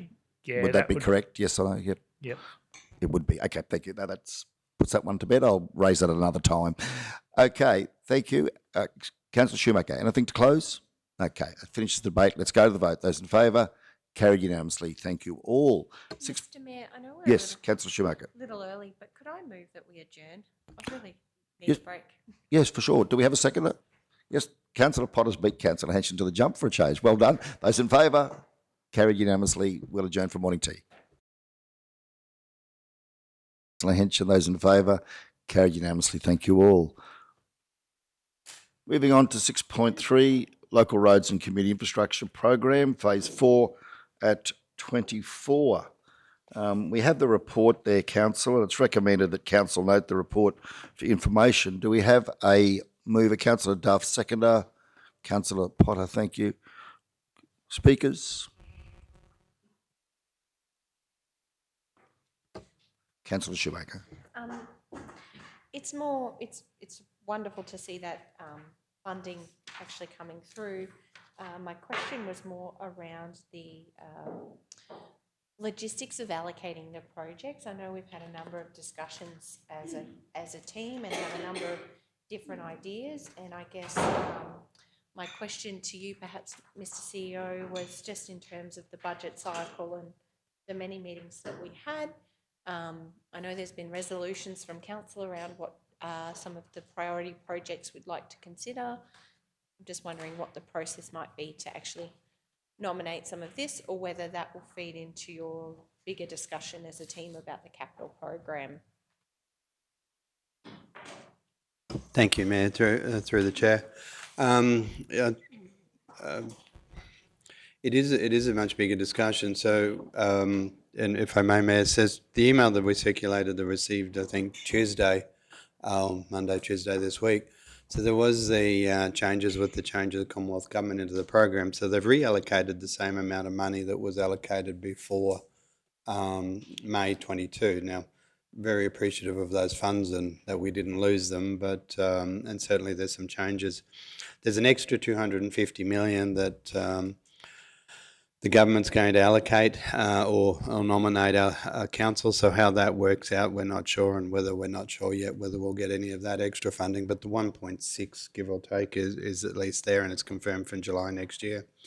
Now, I'll look at the general managers, but I believe we have a list of about probably $6 million worth of capital in this space, give or take. No, what have we got? 80 or 90 is on the PPT 80, 90, now. okay, yeah, on the big It's a list big of number. which projects. So I was of the thought, and actually, it's a good question as far as how council wishes to progress with it. Do we just feed this into the funded program capital budget, so the top ones on there, and redistribute that list, and then they can be prioritised by council as to which ones they go through. So they would either come back to rather than a workshop, a formal budget committee mechanism, now that that's been confirmed, March maybe, and so we can produce the whole list and council can direct, these are the ones that fit the 1.6, and then we can fold them into the budget for July, so we're off and running. So that, yeah, really, council, happy to take direction on the mechanism you wish to use, but they will feed into.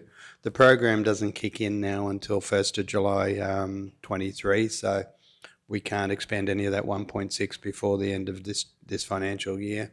So we will need to task which ones are in priority. Yeah, thank you. My supplementary question to you, CEO Mark, is would it be possible for your executive to have a look at that list and determine what's actually been scoped, or provide us some guidance in terms of how it might rank in terms of that high priority need, that framework that we developed in partnership with the QTC? I'm really mindful it's not a great deal of funding. We have a long wish list, but we also have a long list of needs. And I'm mindful these discussions to get the best value for our ratepayers. I think some of that further supplementary information would be really helpful, particularly the scoping, because as I've said, I know in this beginning of this term, we sat down with a Works for Queensland COVID bucket and a whiteboard and sort of hashed out what we thought, and then when we were halfway through, we realised things were very different.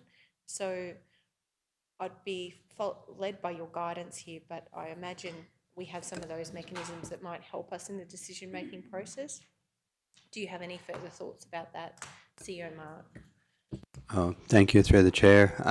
Yeah, certainly that information can be put in as background, and I suppose our thoughts on prioritisation as far as other needs, but also General Manager Meehan, if I may, I think probably, Chair. Yeah, through you, Ms Mayor. So just by way of that, what we've previously distributed to council is different elements of that. So the renewals which mix in. Just with the PPT, so PPT, when I was talking to Cody the other day, I think it's something like 188 projects now, which is, it's a lot. And you're quite right, the scoping on that is quite difficult to do, and we've been caught out in that space.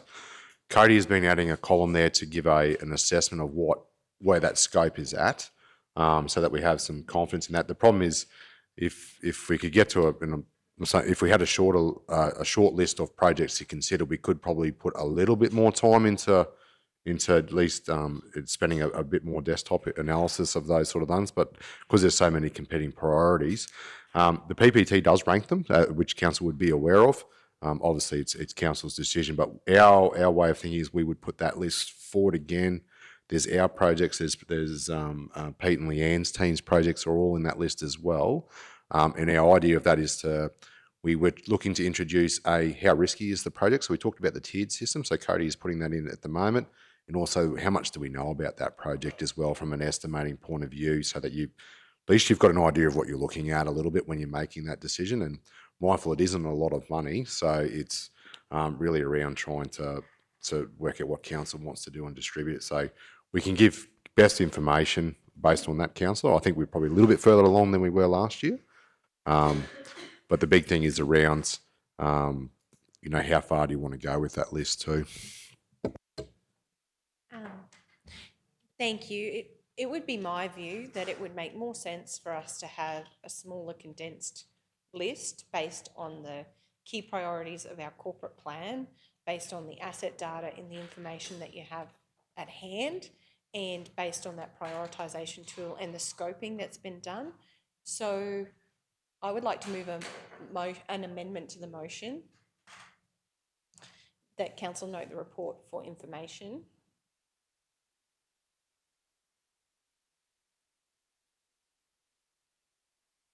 And that the executive team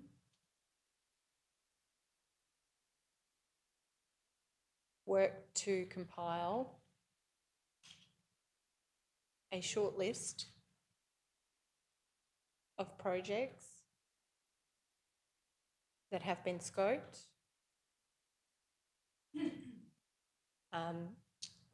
identified as a high priority need,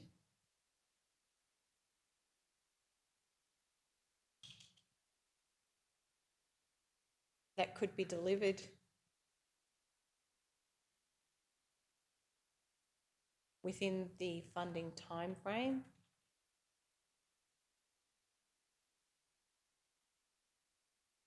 and could complement the 23-24 CapEx program,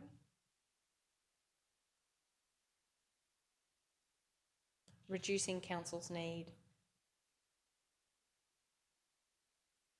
to fund these priorities with cash.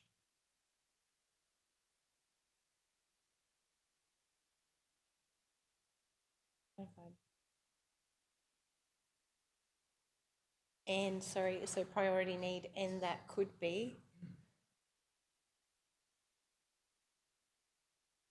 Sorry, I know that's a bit wordy, so CEO Mark, I'm happy to take advice on but the intent is, as we've discussed, for your staff to bring back, for your team to work through that asset data and really understand how we could get best value out of this funding. Thanks, Mayor. Could I just be a little bit annoying and we get rid of the information component of it and move that one as its own, because one's just a receive for information, the other one's an action, and just so a quick vote, bang, and then move that one as its own right. Please, Thank Mayor. you. Yeah, absolutely, Mr. CEO. So we'll take that as a foreshadowed. We'll deal with the first item, then we can move on. Any further discussions in relation to the report that we've received? Okay. So probably just a couple of things. So the report, just on the report here, and there will be a media release going out around this. So the Local Roads and Community Infrastructure Program for the benefit of the community is a federally funded program to support Australian councils in delivering roads, renewals and upgrades, and community infrastructure renewals and upgrades. One of the problems with it is that we never know how much we're going to get, and we never know when we're going to get it. And so that means that sometimes if UC Council has a budget surplus, that will be because we get a whole pile of money from places like LRCO and FAGs and others as well. So at this stage, for example, another example like the FAGs, where we just don't know how much we're going to get in that potential $250 million, makes it really hard to plan. I'm going to say here is I hope the government come out, release the guidelines for phase 4 soon, and make the announcements on the extension to phase 4 soon, so we can get on with our planning and get these projects delivered on time. Otherwise, like fags, you never know when you're going to get it and how much you're going to get. So the only other thing I wanted to ask was, we've got in here that these projects under phase 4 have until June 25, Mr. CEO. So we've got a 2-year time frame on phase 4. Is that correct? Do we know? Or we may not have seen the guidelines yet. Can't say about the guidelines, Mayor, but to the best of the information, that projects, the information that came through after the agenda report was written, it is June 25 still in that too. So without having the firm guidelines, that's what we learned off of the internet. But yeah, certainly on the webpage from the government, that's what they're saying. So we tend to find things out is through the government's media releases. GMOMA, anything further on that? June 25? Yeah, that's my understanding. It'll Yes. be a 2-year program. It is, yep. GM Ian, anything from your point of view? I'm on their program here now, Mr. Mayor. So councils will be able to access their phase 4 funding allocations from July 23, with projects to be delivered by June 25. Okay, thank you, Mr. CEO and GMs. The other thing was, we can see there where on page 25, I think it is, projects approved for phase 3 are expected to be completed by 30 June 23. We've got 3.2 million there. Are we on track? Are there any issues we need to be aware of in terms of that list of projects that makes up the 3.2 million potentially not being completed by 30 June 23?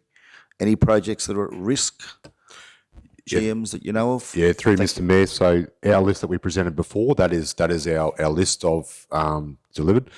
And like I said, detailed before, if council's happy, we will put that through as a report to proceed with those next week with the strategy to unfund, and then to cover any unfunded REAPER inside of there through that, and we'll be able to proceed and make that time frame. Other officers, general manager, any LRCI projects that are at risk? No, all good? Okay, thanks very much. That's all I had. Anything to close, Councillor Duff? We'll go to the vote on this one. Those in favour? Carried unanimously. Thank you all. We'll go to Councillor Shoemaker. Thank you, Mr. Mayor. I'd like to move that the executive team work to compile a short list of projects that have been scoped and identified as a high priority need and that could be delivered within the funding timeline and could complement the 23-24 CapEx program, reducing council's need to fund these priorities with cash. And seek a seconder. Thank you, Mr. Mayor. Seconder, Councillor Erkins, thank you. Okay, Councillor Shoemaker. Thank you, Mr. Mayor. The reason for my motion is I believe that with this information, we can together make informed decisions, evidence-based decisions.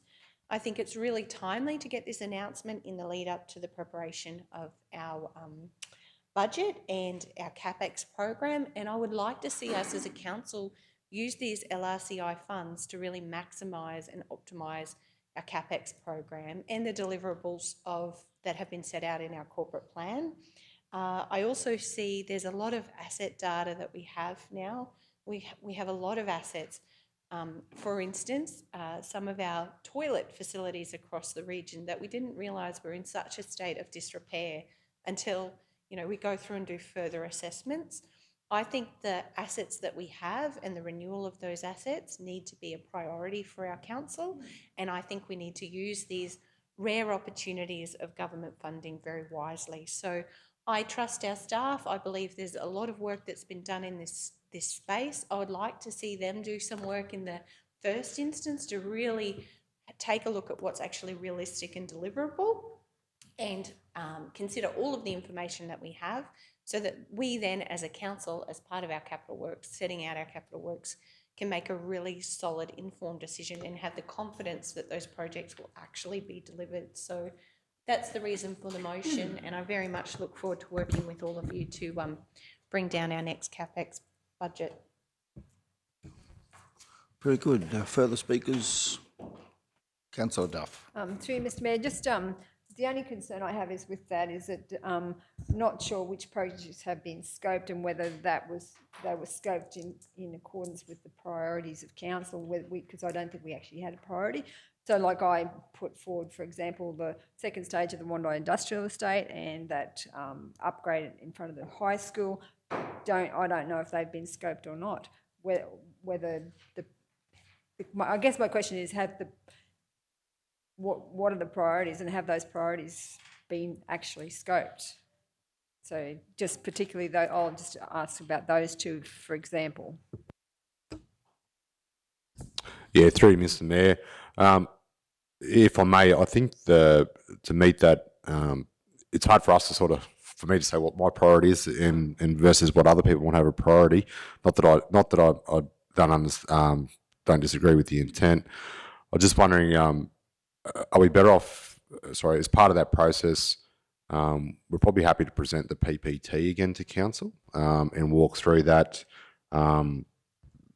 With the status of all those projects, and then we can proceed from there. So just with councils, I'm happy to take just a suggestion that maybe we present the PPT and the project lists, and then work through how you want to proceed with that in line with that resolution.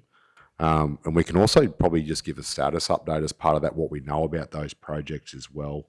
Because you're right, some of those projects are, like Wandai Industrial Estate has got a detail behind it. There's a couple there that they're throwing a dart at what we believe it might cost and how we wish to proceed. To be honest, our biggest one from our point of view will be focusing on some of those renewals and co-contribution. But if you look at Leanne's program, there's probably other needs there as well. So probably happy for us to, I know last time we tried to hold a workshop and we had a long day and everyone had different commitments that day. So is it worth us doing a refresher through that PPT and that list in detail? If that assists. General Manager Meehan, yeah. Just on that then. So you said you've got about 188 projects at hand at the moment. And, sorry, have we applied the PPT to those projects? You have. So you've got that data from that process. Yep. Based on what we know about the project, Mr. Mayor. So every time we get a list, so it's probably just a matter of because the one thing is too, so renewal projects are not ranked in the PPT is my understanding. So like Tingora Chelmsford Road is on a rehabilitation ones, but where you've got ones that are competing for upgraded components, they're PPT'd. So yes. The council gave the example for Wandai Industrial Estate, for example, is on the PPT. Tingora Chelmsford is in Kev's prioritised rehabilitation, and they are ranked on our priority of what we believe they are. Okay. So that's set by us for those ones. And I know we'd only sort of resolved to apply the PPT to transport assets at this stage. That was our previous resolution, that for the first year we would only apply it to transport assets. So I don't believe we've been applying the PPT to other asset classes. So when we look at things like parks and buildings and facilities, there will be no PPT assessment undertaken on those, which I think would make it really challenging then to then understand where they rank in that high priority need. So I'm just not sure with this motion how we would then deal with that, because they wouldn't become a subjective process of debate between the ELT members as to, well, does that toilet block or does that park rank higher than that road, or vice versa, where there's no actual objective analysis. It becomes a subjective process. So I'm just not sure how the ELT are going to deal with this, because we've got 188 plus others. I know how you're going to manage putting that shortlist together, Mr. CEO. Roads normally rank number one, Mr. Mayor. Yeah, and so I guess. Thanks for opening the window. Yeah. Let me say this. I hope GMO gets a good sleep the night before, because I know you'll be advocating, as you always do, for your roads. So, Mr. CEO, what process then would the ELT use to identify those high priority needs and bring that short list to council? Because you've got transport assets that have gone through the PPT, they're all ranked, but all these other asset classes aren't. So I'm just not sure how we bring all that together and get an outcome. Thank you, Mayor, and through the Chair. To succinctly, so I don't go through a whole facilitation process, generally in the first instance, one of the things where we get tied up in these is that we just can't make a final decision about what's doable. I would think as part of not think, but certainly as part of the report, everything that's in there would be still added as an attachment, so nothing's lost. That would be the first. So, because people have got priorities, and even in a ranking priority on need, there will be other considerations that councils do move projects about because there are other factors outside of a straight asset management class. The first thing, it would be a sequential approach as the long list. Okay, what can't be done and why? We need anyone who's ordered a vehicle in recent years a 12-month wait, but if there's a 2-year wait on a component from China, well, that one's out. So that one's out. Not that it's not a worthy project, but it just can't be done because supply chains, and so cull it down. Basically, same as when you're doing, I suppose, a grant assessment or any form of project. Work backwards, cull it down. Okay, why can't it be done? This one will cost $3 million in its own right because of the Gordon Brook Reservoir. Not that that's in this list, but it's a $5 million plus project, or the Gordon Brook Wall's a $15 million project. They're out because the funding parameters just doesn't. So if we accept the basis that there would be a distribution at least of some form of works across, it wouldn't be just 1.6 to one project. Okay, anything that's 1.1 million and above will be out.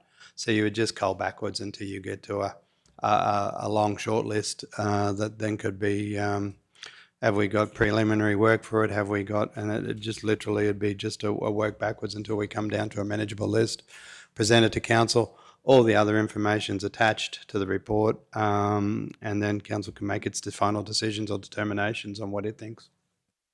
A sensible approach. Thank you, Mr. CEO. And I'm wondering, rather than having to have the ELT members go through a day full of debating and arm wrestling and toing and froing between yourselves, whether it's a better process that each department, we've got 3 general managers, each general manager brings their shortlist, and then council makes that decision. After going through the process that you spoke about, an exclusion process. Keen to hear thoughts about that. Councillor Schumacher. Yes, thank you, Mr. Mayor. I'm happy to adjust the motion to say that the executive team work with their managers to compile a short list of projects that have been scoped. The reason for this recommendation is really about the acknowledgement that our team provide us with advice all of the time, and their advice really does matter. And I think a decision like this should never be made around what we think. It really needs to be based on the facts and what we know. And I think it would be really subjective to take a pipeline of $80 million worth of projects and argue over which community is more important and which project is more important. I really don't want to play politics with our communities in the current environment. And I know it's really high risk in the construction industry at the moment. I think by all means the PBT is a wonderful tool, and I think it should form part of the report. But I think this process allows us to work better together as an organisation in line with the expectations and the strategic objectives of our corporate plan to really invest this money wisely. So I'm not comfortable sitting down with an $80 million pipeline and all of the variables about the things that can and can't be delivered, and then make decisions for this team and say, go and deliver that project. And I think about the Blackbutt Streetscape, for instance, that we allocated as an LRCI project. In the first instance, we allocated, I think it was $700,000, and then we had to allocate more funding as the scope and the works become better known. I would much rather make an informed decision based on the facts in the first instance and deliver a project that we can all be really proud of, that really meets the needs of that corporate plan. And if we can actually meet the needs of our asset management principles as well and reduce our need to fund depreciation from our own bank account and use these funds wisely to meet those needs, I think that's a great opportunity in terms of financial sustainability and aligns with the QTC principles. So that's the reason for the motion, and I really do commend it to the chamber. I think it's a sensible approach. Yeah. Further speakers on this? Nothing further? Okay, we'll go to the vote. Those in favour? Carried unanimously. Thank you all. Right, Mr. CEO, where are we up to? Works for Queensland. Thank you, General Manager O'May and Manager Peterson.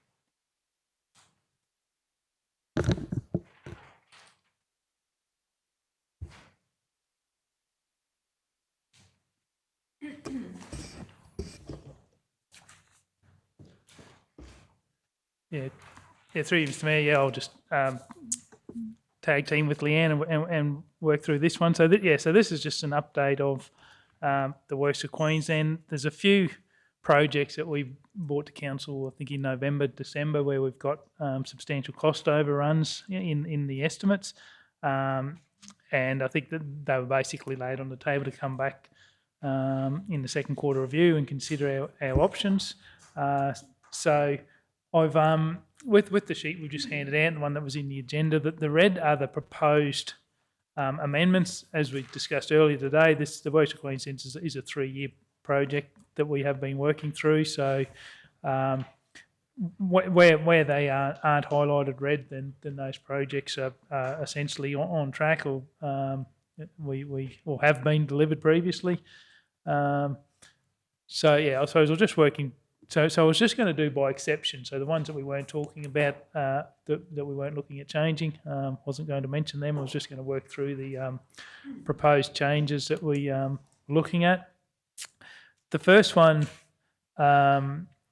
is the community building upgrade. So we had the PC, and this is the PCYC bathroom upgrades, which were part of a number of projects there. So we have already delivered the removal of the asbestos to Blackbutt SES, and that's came at a cost of $195,000. So that's what the budget we're suggesting is there. Those projects are completed.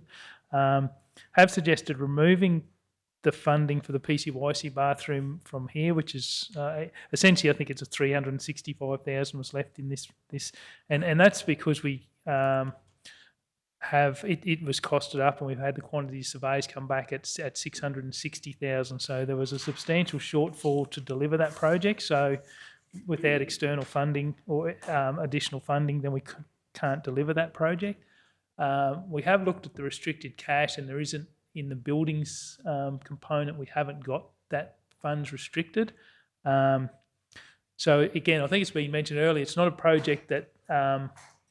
Not a worthy project. It needs doing. It's just how we fund that shortfall. So the idea of removing it from Works with Queensland was basically to allow that funding to be reallocated to other projects that have got shortfalls, and look at is there a grant, whether we can go through PCYC, whether it's sport and recreation funding, disaster, we use that as an evacuation centre, disaster management. Is there another way we can fund that that entire project? So yeah, do you want me to run through the suggested change? I know there'll be debate on each of these. So, but yeah, so that's what that 195 is, just the freeing up 365,000 there. We have essentially reallocated that down against two projects in the Lions Park, the playground upgrades. 50,000 against there, and 190,000 against the amenities upgrade. So there's essentially 240,000 shortfall on those projects. So initially, particularly with that Lions Park amenities upgrade, was just considered to be a refurb, but the condition of the building, the ability, we can't retrofit it to be PWD compliant. So it's basically a new amenities building. That's why it's 290,000 estimate rather than 100,000. So we've reallocated the funds there, and the remaining funds have just, rather than put in a new capital project, has put it back up into operational maintenance. You see further up there's 125,000. We have been trying to, I suppose that's trying to address our deficit slightly. That's operational work. So if we could put some Works for Queensland, which is it is eligible, we can use it for operational projects, so small air conditioner replacements and different things we do in the property. So that 125 was basically the leftover from that reallocation. The bottom project, the Wondai Camp, 24-hour campgrounds, is just shifting it from the 22 year, you'll see there's a zero there, into the 23 year. So that's just a timing one, the bottom project there.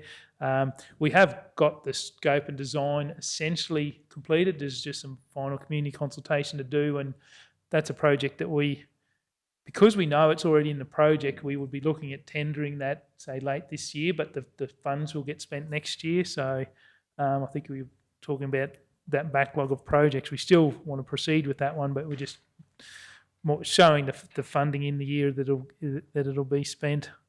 I think if there's any, I suppose that's a quick overview. So probably if council's got questions, we can step through project by project then on those.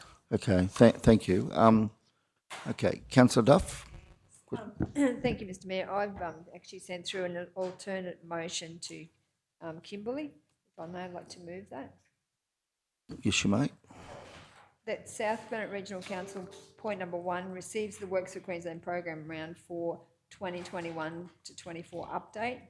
Number 2, that Council maintains its commitment of $365,000 in Works for Queensland Round 4 funding for the Mergen PCYC renovations and allocates an additional $290. Sorry, Councillor, could we'll just go back a bit. We just slow down a bit. I'm sorry, my apologies. We'll just give Kimberley some time to get that in so councillors can see that on screen. Yeah, we've got that on screen now. Thank you. And allocates an additional $295,000 from restricted cash as part of the Capital Works program for 23-24 to fund the total estimated project cost of $660,000. And then number 3, Council proceeds to complete the PCYC bathroom renovations in accordance with the design plans tabled at the Standing Committee meeting on the 7th of December 2022 as part of the Capital Works program for 23-24. I'd like to move that. Okay, motion. all right, so we have that motion moved. Do we have a seconder?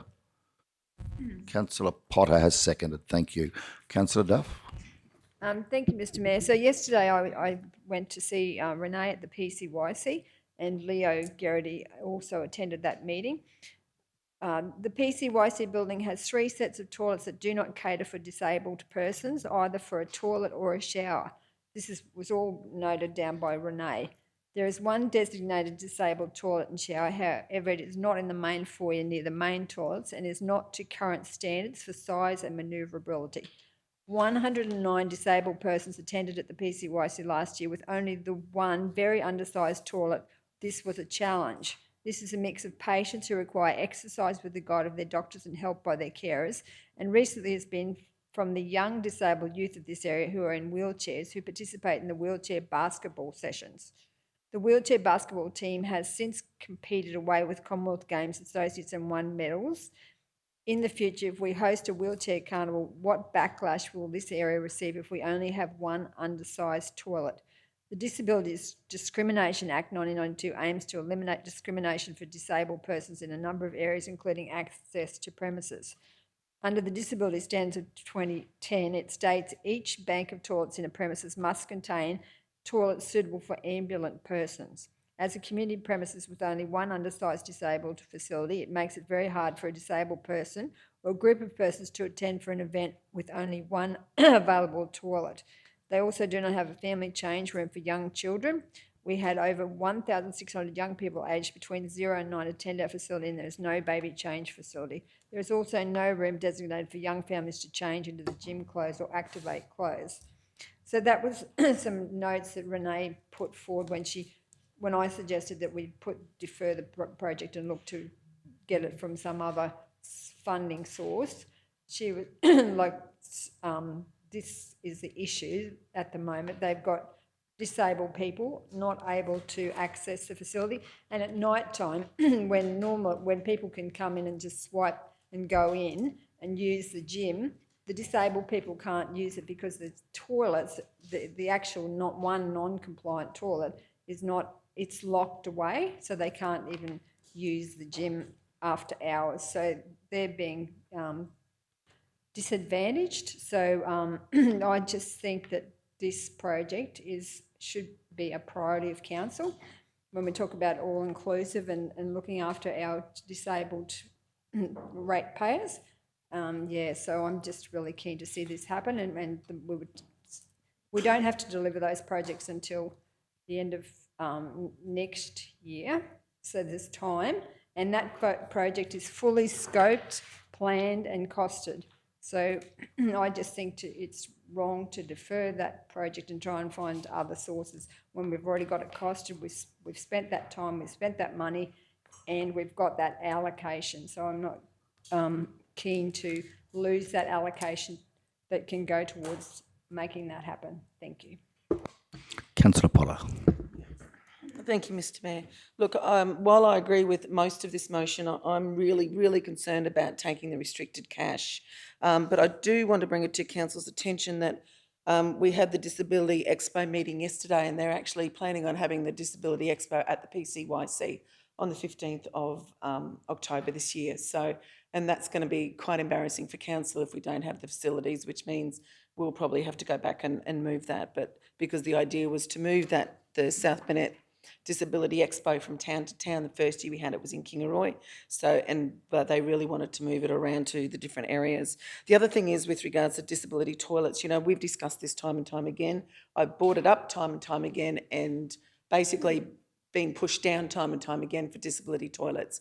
We do not have any toilets that we can do adult change tables in the South Burnett. And while we're discussing toilets, this is something I'm really passionate about with regards to the Kingaroy Lions Park. We've got a great upgrade there, full disability services. We're looking at the playground there. So if we're going to do something with those toilets at Lions Park, that's the type of disability toilet we should be using, so we can get the hoist in, so people can have dignity when they change and not be trying to get adults to change on a floor, which is just, it's just not on in my matter. So that's the type of thing we should be looking at. So whilst I'll agree with most of this motion, Councillor Duff, I'm just really concerned in taking the extra money from restricted cash. That would be my only objective with regards to this motion. Okay, on that point then, two questions, Manager, through you, General Manager Jarvis, for our Finance Manager Anderson. Number one, would the works that's proposed there on the PCYC bathroom facilities be regarded as renewals for the purposes of our sustainability ratio? Number one, and number two, would we have funding in our would we have depreciation funding or restricted cash available in 23-24 in the facilities department for, as suggested here, the 295,000?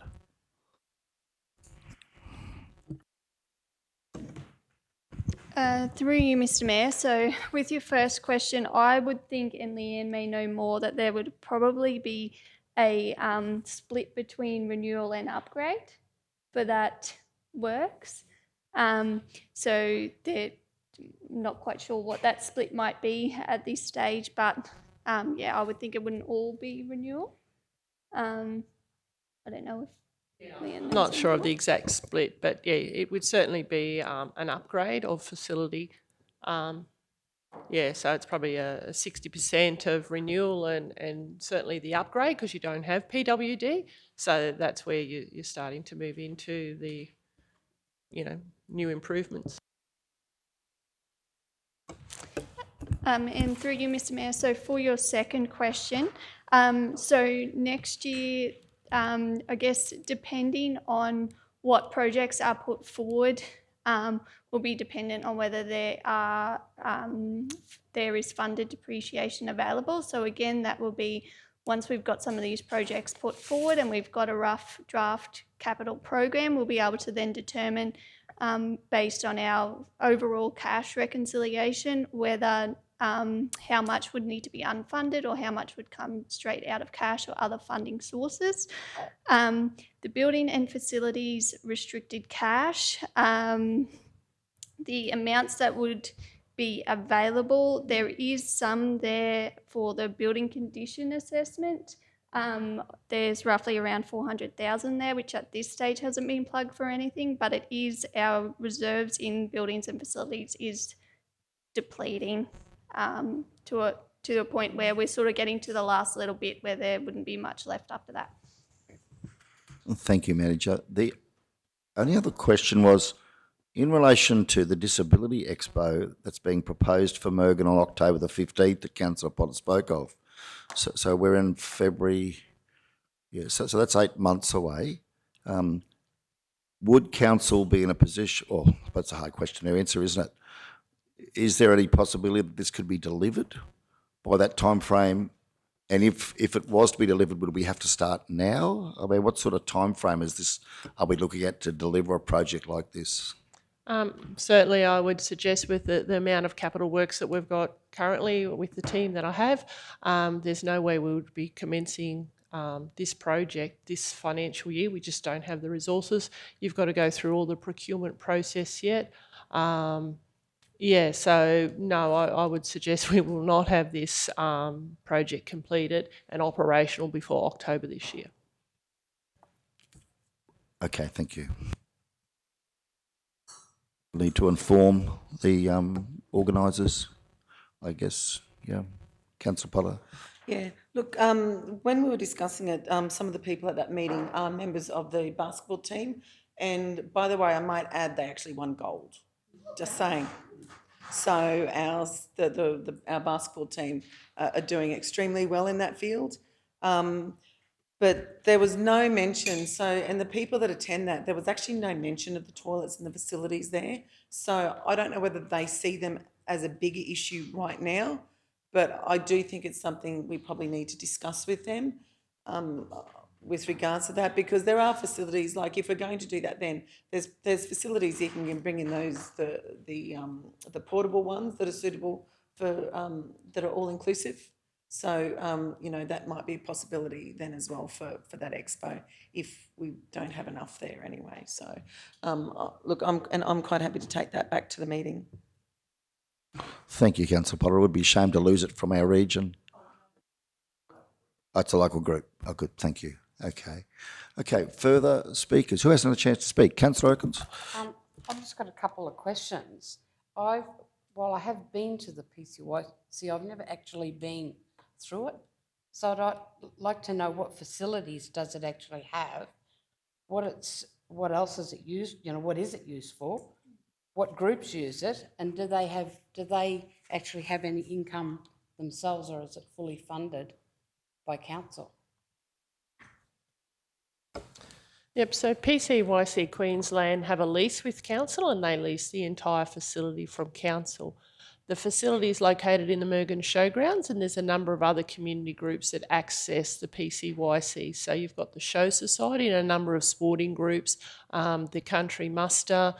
So there's a number of events and activities and groups that access the PCYC. And then the PCYC themselves have a large program of community event, activities, sport and recreation, after school programs for the youth. They're very active in trying to have a number of activities available for the youth of the South Burnett in the PCYC. They're the only facility that has the largest gymnasium for gymnastics in the South Burnett, so they have that there as well. So all the children that want to do gymnastics only travel to Mergen after school for those activities. They have a boxing event as well with a boxing group. So PCYC are running a number of events all through the year, different times of day and night, actively trying to provide programs for the youth of Mergen. So the facility itself is a huge facility. It's the biggest in the region. It's a double story, so that adds the complexity to these bathrooms because it's right in the middle of the building and there's a large amount of weight above this particular area. So there's lots of enforcement that needs to go on around this bathroom to ensure that obviously the second story of the building is safe and stable. So that's why you're seeing these big costs as well in the design. But yes, highly used facility, bathrooms are on the bottom story and bathrooms on the second story. This project would only be addressing the upgrade to the facility, toilets, amenities on the bottom story.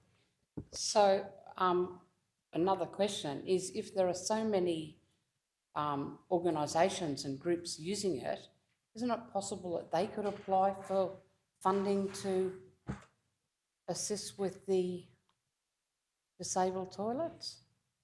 Look, I think certainly those groups would be very interested in supporting council and partnering PCYC and council in grant applications.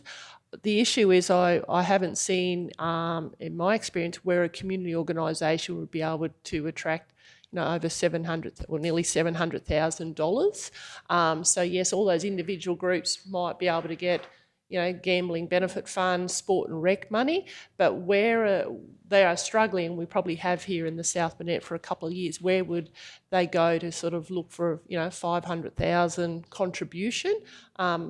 Those sorts, building better regions grants, we just haven't seen that sort of money being, awarded to community organisations. So it has been difficult. I'm not saying it's impossible, and certainly happy to work with those community groups if that's what we want to go, and look at those opportunities. We're yet to probably sit down with PCYC and see what other opportunities they have, but they have a huge number of facilities across whole of Queensland, so it's also difficult for them. So in the past, when council's done the squash court upgrades and all your roofing upgrades at Mergen PCYC, we haven't been able to receive any sort of contribution or from those community groups, and council has funded all of those works through either previous Works for Queensland or capital funding. So for these programs that they run, do they have an income but come in from those? So PCYC runs it in two ways. They have a community not-for-profit arm, and they also have a commercial arm. The only business that they are running out of PCYC Mergen, my understanding, in the commercial arm is the gym. So it's a break-even at the moment, because every bit of return that they're getting through the gym, they're putting that into building it up with newer equipment. So they've just been slowly building that gym up, and that's where their revenue has been going to that. The squash, is that where the squash courts are? The squash courts is a separate area in the PCYC building, and it just does not generate profit. They certainly would generate some revenue from some, fees and charges for players to play there, but it's certainly not run at a profit. They're trying to run that and encourage the community and students to come and use the facility, and they're not really trying to, make money as such from that. And that's why, we've had to really seriously invest in the upgrades there at the squash courts, because the club, they're not actually an incorporated group, they're just individuals coming together and they pay their fee and they play their squash. While I understand the want to have it upgraded, I also see it as a huge expense for council.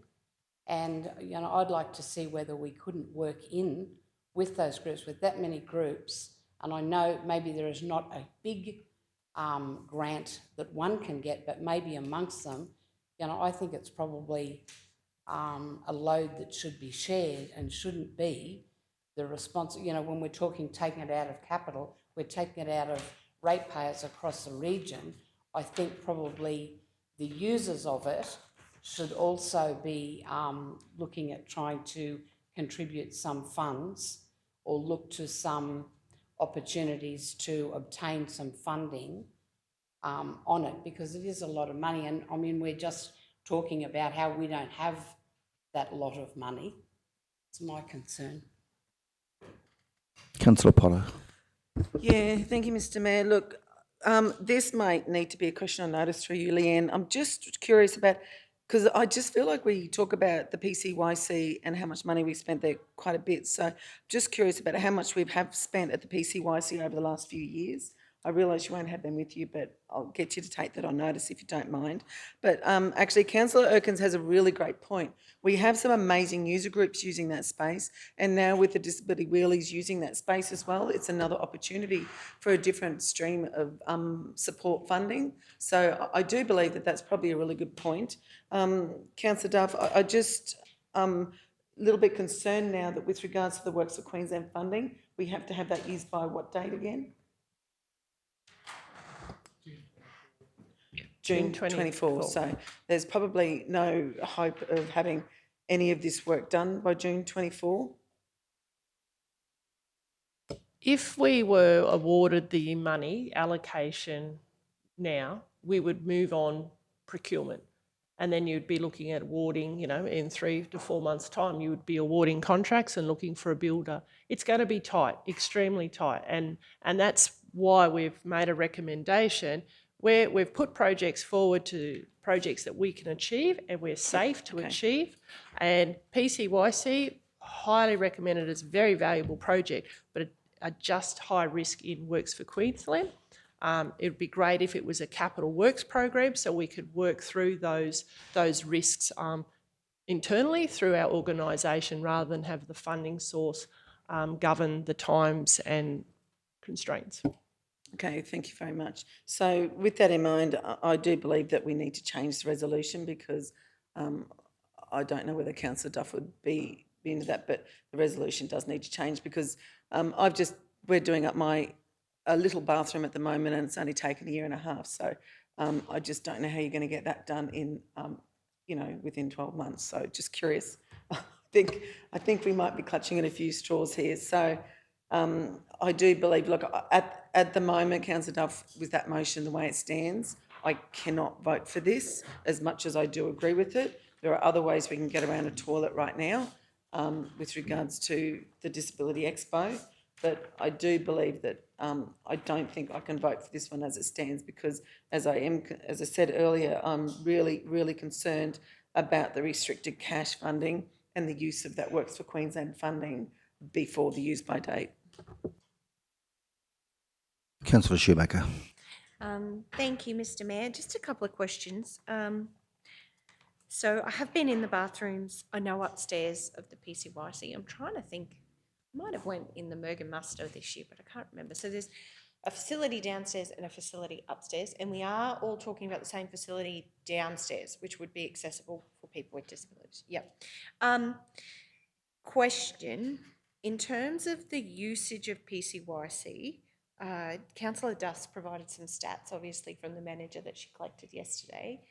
Do we get any reports about that, or what's that relationship with the PCYC look like for us as a council? No, we would normally not request those sorts of reports through the lease arrangement, very similar to the sporting clubs. We don't request that information about membership and utilisation of a sports field or something they lease. No, so we typically would not request that. Happy to ask for that information, and PCYC would be more than happy to give those statistics because we have looked at things in the past when we've presented reports here to council about lease arrangements and the Mergen squash courts, and they were actively providing us with that information all the time. So the relationship is good, healthy, very strong. They are keen to see works and improvements made to a very worthwhile facility. So I'm sure you could get that information.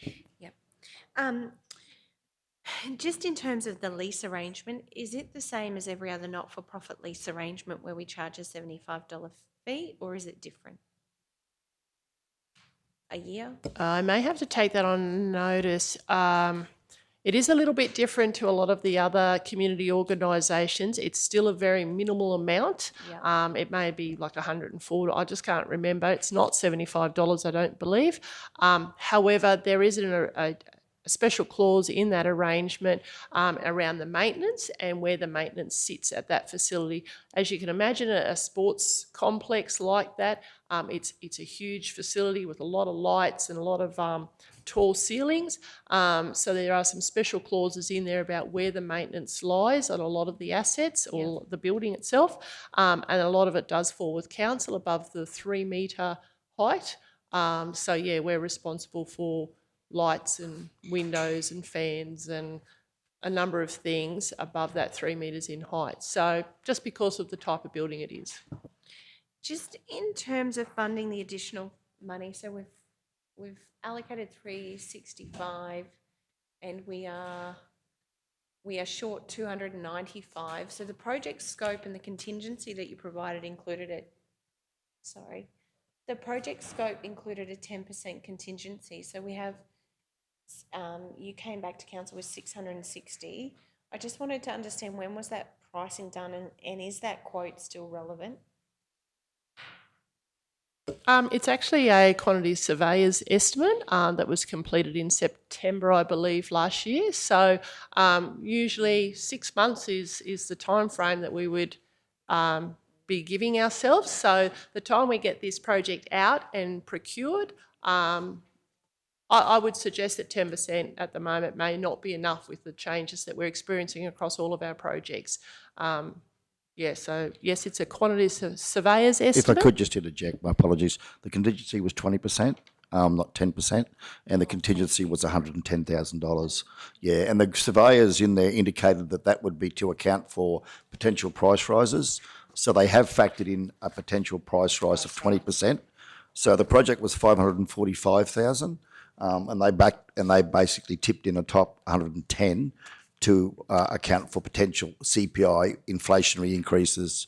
So it was a 20%. Yes. Yeah. So it's 110. Yeah, so that was to factor in that from September through to when we start, we may see a 20% increase in costs. And included a 10% builder's margin, but are exclusive of GST. Yep. Yes. So just my last question, just in relation to this one, is it was a very good question. In terms of your capital works program, so I'm mindful of the cash in bank and the fact that we have depleting restricted cash for our building assets. In your current capital works program and your forward projections, thinking about your capital works program, which I imagine are sort of work in progress, are there any projects you've identified in there that potentially could be, those funds could be deferred into this project?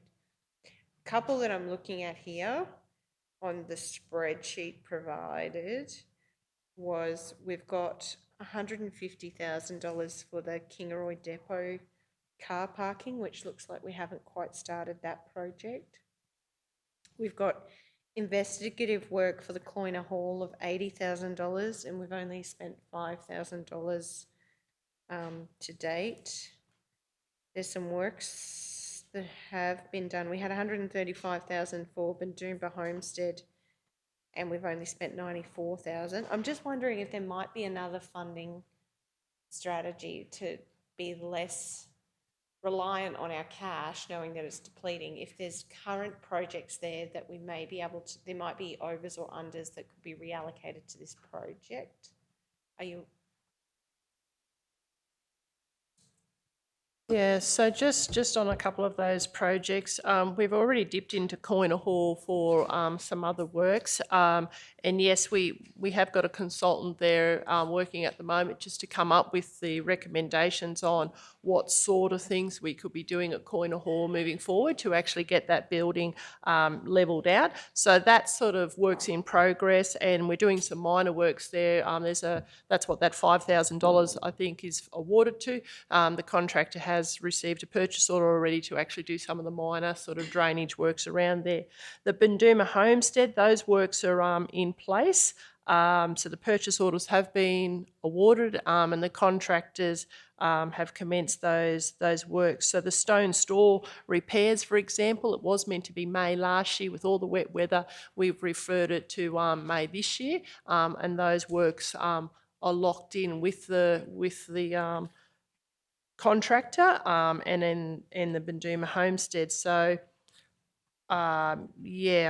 it'd be difficult to cancel those works because we have got them locked in. Certainly, happy to have a look at the Kingaroy car park. The designs are in place for the crossover. The fencing tender has gone out for all of, we've actually lumped all the fencing across the region because it has been difficult to get fencing contractors. So we have 3 or 4 projects at the moment. That tender is out and would be close to close. I think that actually closed last week. So yeah, if we're going to not go ahead with that project, then it would be, something that we would need to discuss. So they're not, those particular projects are not the projects that I would have identified as Not going forward. not going forward. Yep, that's okay. Most of the projects you see there, we've started. There's not too much in the buildings and parks, buildings in particular, CapEx, where the works actually haven't progressed. So, yeah, it's really trying to work through, to be honest with you, alternative funding sources. You know, I think that's where we're at. If we want PCYC to go ahead, what are the other funding opportunities that we have in this organisation? I'd love to call upon my colleagues in other asset classes to see if they could help us out to fund PCYC. You never know, there might be a project that Aaron would like to give up to come to free up the cash for our asset class. So that's where we're at. It's a very worthwhile project, just looking for how do we fund it. Do I dare leave with my chin, Mr. Mayor? I could find it. No, so, if I may, Mr. Mayor, so that was my discussion with my learned colleague on my right there before. If it was council's highest priority to fund that, you could, unless she corrects me if I'm wrong, you could redirect that from Kevin's saving in the second quarter review if you had to. That was going to be my suggestion. He will return money through that program. So the gents are actually over there slicing and dicing right now. Not that we would normally encourage that, but my understanding from what transpired here this morning is that we will return Kev's projects that he can't deliver to the general fund or to his restricted cash. At the end of the day, it's if that's the highest priority, I'm not going to lie myself on the altar to protect that. So no objection from me is what I'm saying. If that's the priority, Kev will have savings in that program. He's over there doing it now. He already had large amounts. The ones I float with council, you did have the Gore Street project in there that we had for that area. We've got a number of other ones there, so he will have savings in excess of that being returned to council's accounts if that gets it done. Thank you very much, General Meachie. Just a thought too, Mr. Mayor. Just wanted to check. So we've got the public amenities refurbishments here.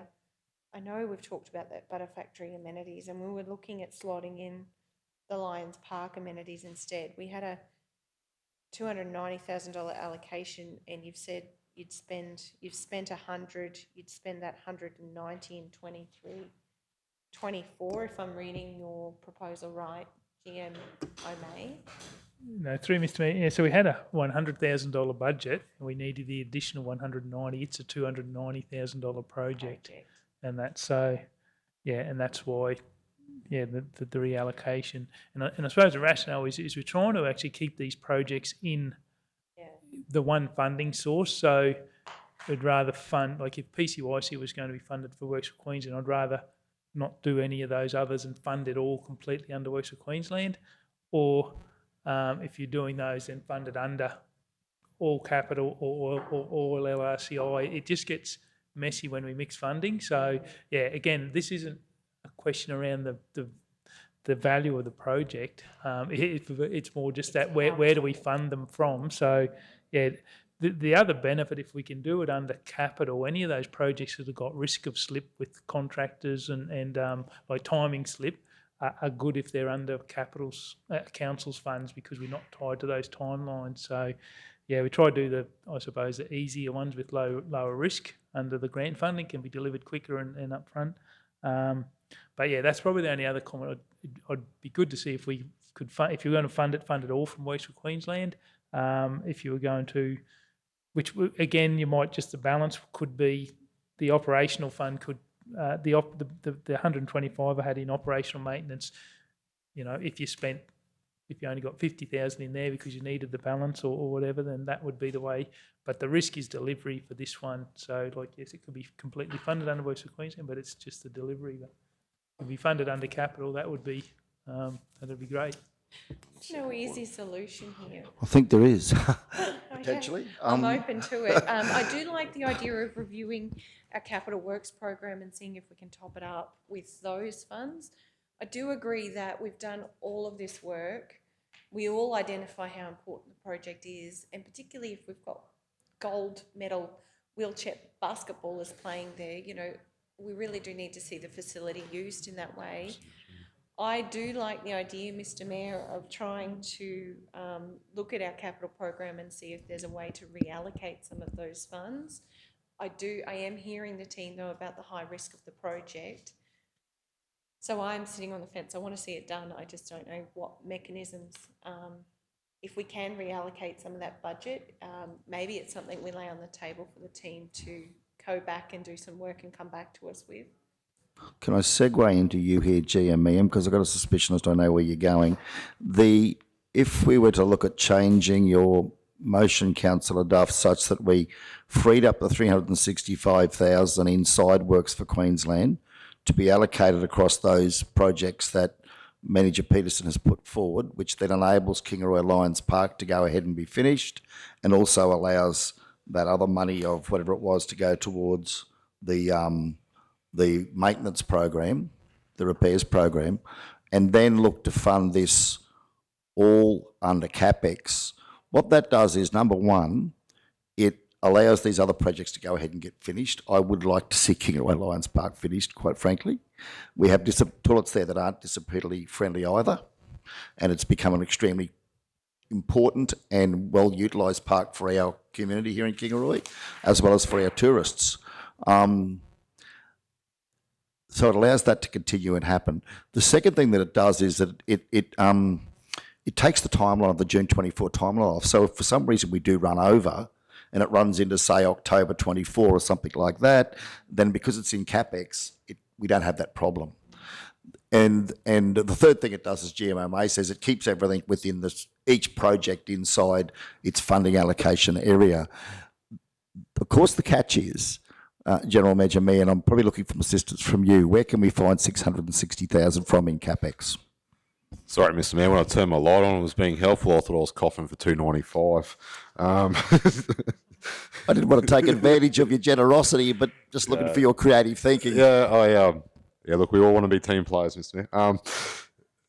If suggestion would be just suggested wording, and if that's okay, that council seek to fund the balance of the PCYC through second quarter reductions in capital, and we would nominate what we can bring to that number, if that was okay.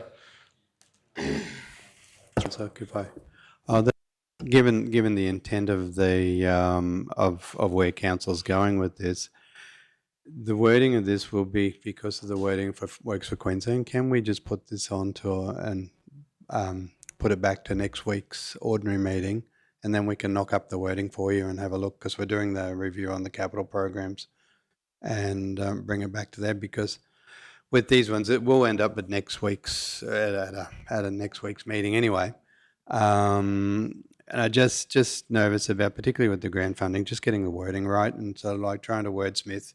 So what I'm hearing is that PCYC's done totally out of capital. We make capital savings, which we'll bring to next week to fund that. And pretty much the original recommendation would stand as it was written. So this one's been moved and seconded, so it'll sit there. So if it was left and we left lay on the table to the February ordinary, and we can then bring some wording so that everyone's got confidence that what's been discussed is captured. So if I can, just perhaps help summarise where we're going here, Mr. CEO, saying, okay, if council's intent is to say, well, we want to support the original motion to reallocate the $365,000 in Works for Queensland as recommended by the staff, then we do that, and we look to fund the $660,000 for the PCYC out of CapEx, for completion, obviously, possibly in 23-24. If it does then overrun, no harm done, but we give you time to frame that up into a motion that's going to correctly articulate the intent of council at next week's meeting, Mr. CEO. Is that? Yep, same thought pattern, Mayor. And then also it gives the department certainty in these programs, because they know they can go with these. And then also if it's going to be funded out of capital next week as part of the second quarter review, then Leanne and her team can get hooking into the procurement and start programming it. So, Councillor Duff, you've moved the motion. Feedback from you before we look to potentially lay this on the table under advice from our CEO, under a suggestion from our CEO? So, through Mr. Mayor, just wondering then if we can put a dot point on the, like, lay this one on the table, but then put, like, like, if I vote in favour of the other one, how do I know that money's going to be forthcoming, that we're going to be able to find that? Like, it puts me in a really awkward situation to say, well, let's go with the other one, when I'm not sure that we are going to find those savings. Oh, I guess what we're saying is that we won't make a decision on this today. We won't make a recommendation on this today. We'll just lay it on the table, the whole thing, so there'll be no decision made to reallocate the 365 to anywhere. We just lay it on the table. We come back and have a discussion. That gives GME some time to work with Kevin around what funding can be freed up as a result of the reduction in the works capex, and also Mr. CEO to frame up with the staff an appropriate motion. Happy to accommodate. Thank you. Okay, I'm going to move that we lay this on the table. Seconded by Councillor Shoemaker. Those in favour? Carried unanimously. Thank you all. Thank you, Mr. CEO. I'd like to move now that we adjourn the meeting, in light of the fact that some of us have to go to Kingaroy High School. So, do I have a seconder? Councillor Henson, thank you. Those in favour? Carried unanimously. Thank you all. Okay, welcome back, everyone. Now I move that we resume the meeting. Seconder, Councillor Henson. Those in favour? Carried unanimously. Thank you all. 6.5 on the agenda is the Kingaroy Memorial Park Master Plan, Youth Precinct Development at page 30. Thank you, Manager Leanne. Thank you, councillors. I'm just presenting a report here in regards to an opportunity to apply for some funding. There's a grant that is out, and there's a second report in the agenda today providing very detailed information about the minor infrastructure program. Council is actually eligible, as well as community organisations, to apply for this grant, and there's a number of amounts there, different amounts that you can apply for. The minor infrastructure program is up to the $250,000, and you do have to make a 20% contribution. If you are applying for, if your project is greater than that, well, obviously then your contribution is much greater. So we have looked through a number of projects across the region. I'm very conscious that Kingaroy Memorial Park and Memorial Lang Swimming Pool really fits the criteria of this grant. So it's about encouraging infrastructure for community organisations and the community in sport and recreation. And certainly the park and the pool would meet the criteria.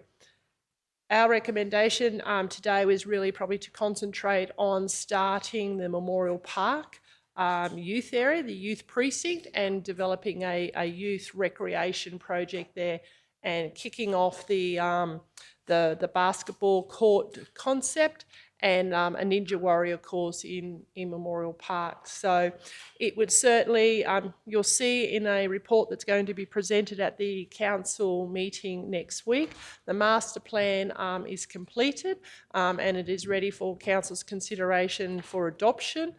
We've carried out all of our community consultation work. There's a plan documenting all of that information from the community, and certainly the youth park is one of the three highest priorities that the community is looking for council and the community to commence works in that space. So based on that information, we see this as an opportunity. The grants do close on the 2nd of March, so that's why we are in front and bringing this forward to council, so we don't miss out on this opportunity, because if we wait, it just gives us less of a chance to write the application. So yeah, it's here for council's consideration. The idea that we have is that you'll see in the report there we've got a costing, a quantity surveyor's costing for the whole project. I pulled out the component just in regards to the youth precinct area, and then we've gone through and worked out what could we actually achieve in the youth precinct area. So the total project that we would be looking at is $450,000. So we would be applying for $250,000 through the minor infrastructure grant, and looking at council considering a further $200,000 allocation in your 23-24 budget.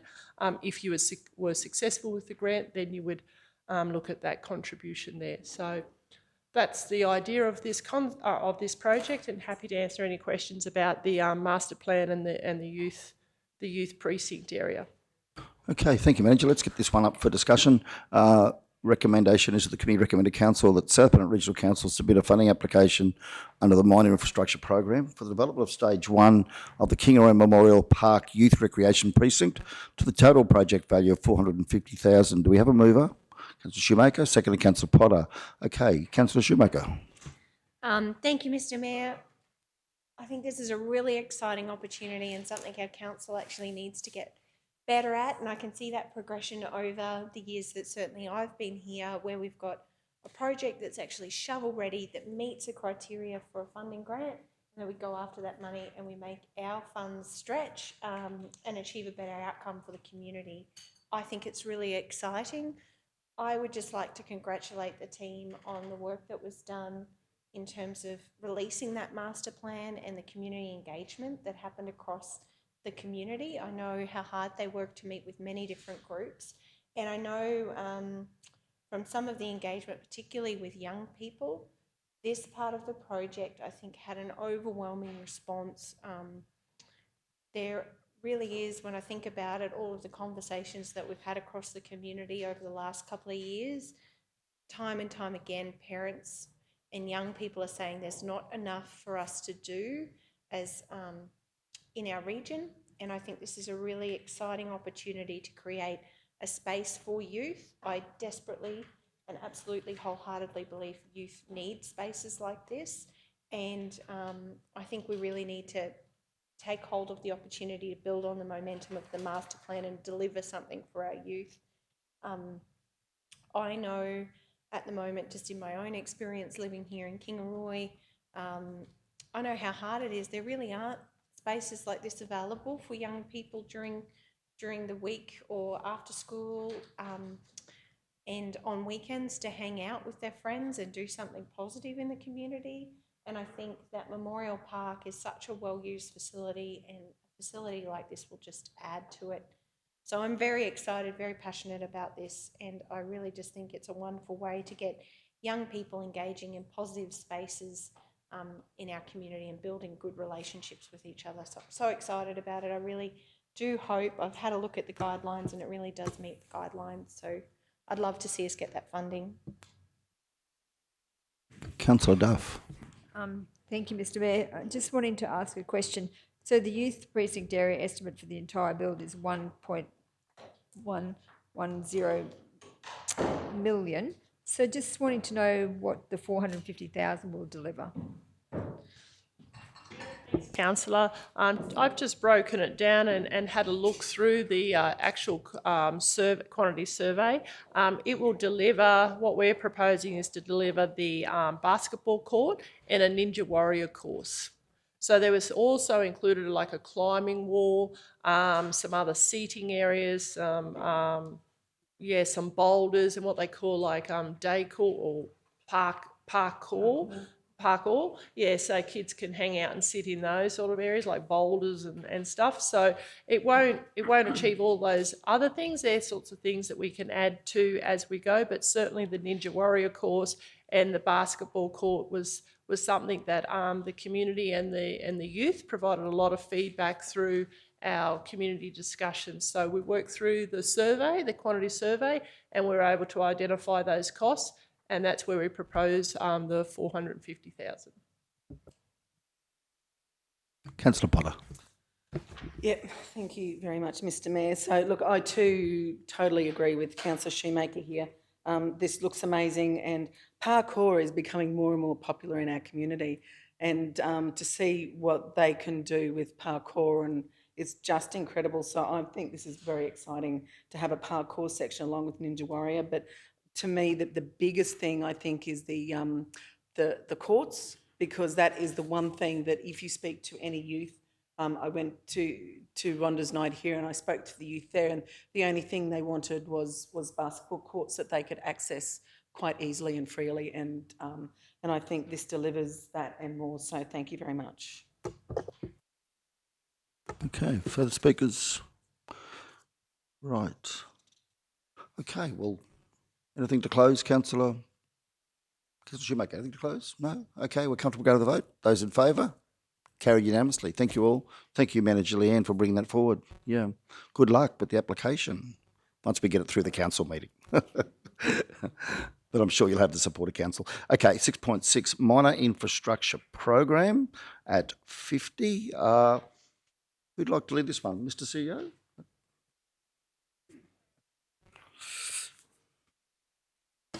Thanks, Mayor. This is the report on the guidelines for the minor infrastructure plan, but particularly of note is the attachment. There was a request, and I think, Mayor, we've got the suggested wording you came through. We had a request from the Gordon Brook Mountain Bike Group as far as supporting them and this grant program as well. Their correspondence is attached as well as their strategic master plan. The nominations were left open in case there was anything else that council wanted to nominate, but Mayor, really in council's hand if they wish to support the Gordon Brook application or go a different direction. Yeah, thanks, Mr. CEO. And I think I've certainly, what I'd like to put forward to the committee as a motion is that, Bree, I'm sure if you've got that there, in relation to this particular fund is a motion that goes to supporting the South Bennett Mountain Bike Club in relation to their master plan. So it's in response to the email that they sent us. So once Bree gets that up, we'll get it on the screen.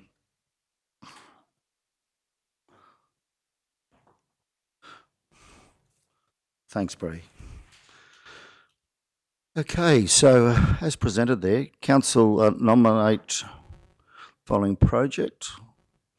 South Bennett Regional Council support the development of the Mountain Bike Club's master plan for Gordon Brook through a commitment of a $50,000 special grant to provide the required 20% co-contribution to their $250,000 project submission to that should be the Queensland Government. Sorry, Bree.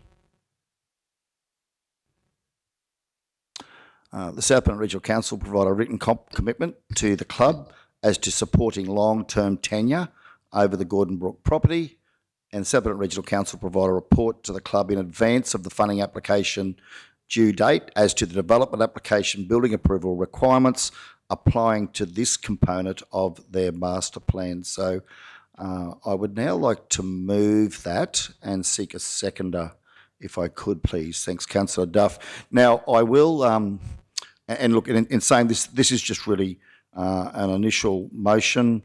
Let's get this up on the floor. Let's have a discussion. I'm certainly very open-minded, Mr. CEO, under advice or perhaps guidance from fellow councillors to tweak this if we need to. So I'll open it to questions. Yeah, Councillor Henson. Thank you, Mr. Mayor, through you. Yeah, look, I don't have a problem with this apart from some wording there, and as Councillor Shoemaker, Councillor Erkins and myself went out, and there's the plan up there, their master plan, a part of their master plan of some great work that they're doing out there. It really is. I walked with Jason White out there as I first became a councillor, and let me tell you, it's a fair bit easier to walk around there now than it was some 3 years ago. And they have got, and what they're proposing there, and correct me if I'm wrong, Councillor Shoemaker, plans for the only dual slalom. Have I got that right? Yeah, I thought so. I was going to walk over and have a look. It's on the map there. The only dual slalom course in southeast Queensland, and for that matter, probably Queensland. That in itself is a major draw card for the mountain bike club out there, and a great facility and an incredible amount of work they've done out there. I've always been supportive of it, and they've done some wonderful stuff there. Mr. Mayor, I wonder though if you'd consider, and in our conversation with Mr. White out there last week, where you say a commitment of $50,000 special grant, South Bennett Mountain. Sorry, I'll read that from the start. South Bennett Regional Council support the development of the South Bennett Mountain Club Incorporated Master Plan for Gordon Brook through a commitment of $50,000 special grant to provide the required 20% co-contribution to their $250,000 project submission to the Queensland Government for a sport and recreational grant. I wonder, Mr. Mayor, if you could just change that a bit. And Councillor Shoemaker, when we spoke with Mr. White out there the other day, that's the maximum that that grant is up to, but that's not saying that they would get it. Perhaps we could, council could and Mr Mayor, through you, required 20% of whatever the grant may be. Look, Mr White suggested that they won't get the $250,000. So if they were to get $100,000, 20% of that might be $20,000. Whereas that, as that reads, if they did get $100,000, we're committing to $50,000. So would you consider just rewording that in the event of whatever grant is accepted, that council commit 20%? I think if we could perhaps just make it through a commitment of, or a commitment of 20%. A commitment of 20% of the approved, 20% of the approved grant. Yeah, comfortable with that. So through a commitment of the 20% co-contribution, through a commitment of 20% of the approved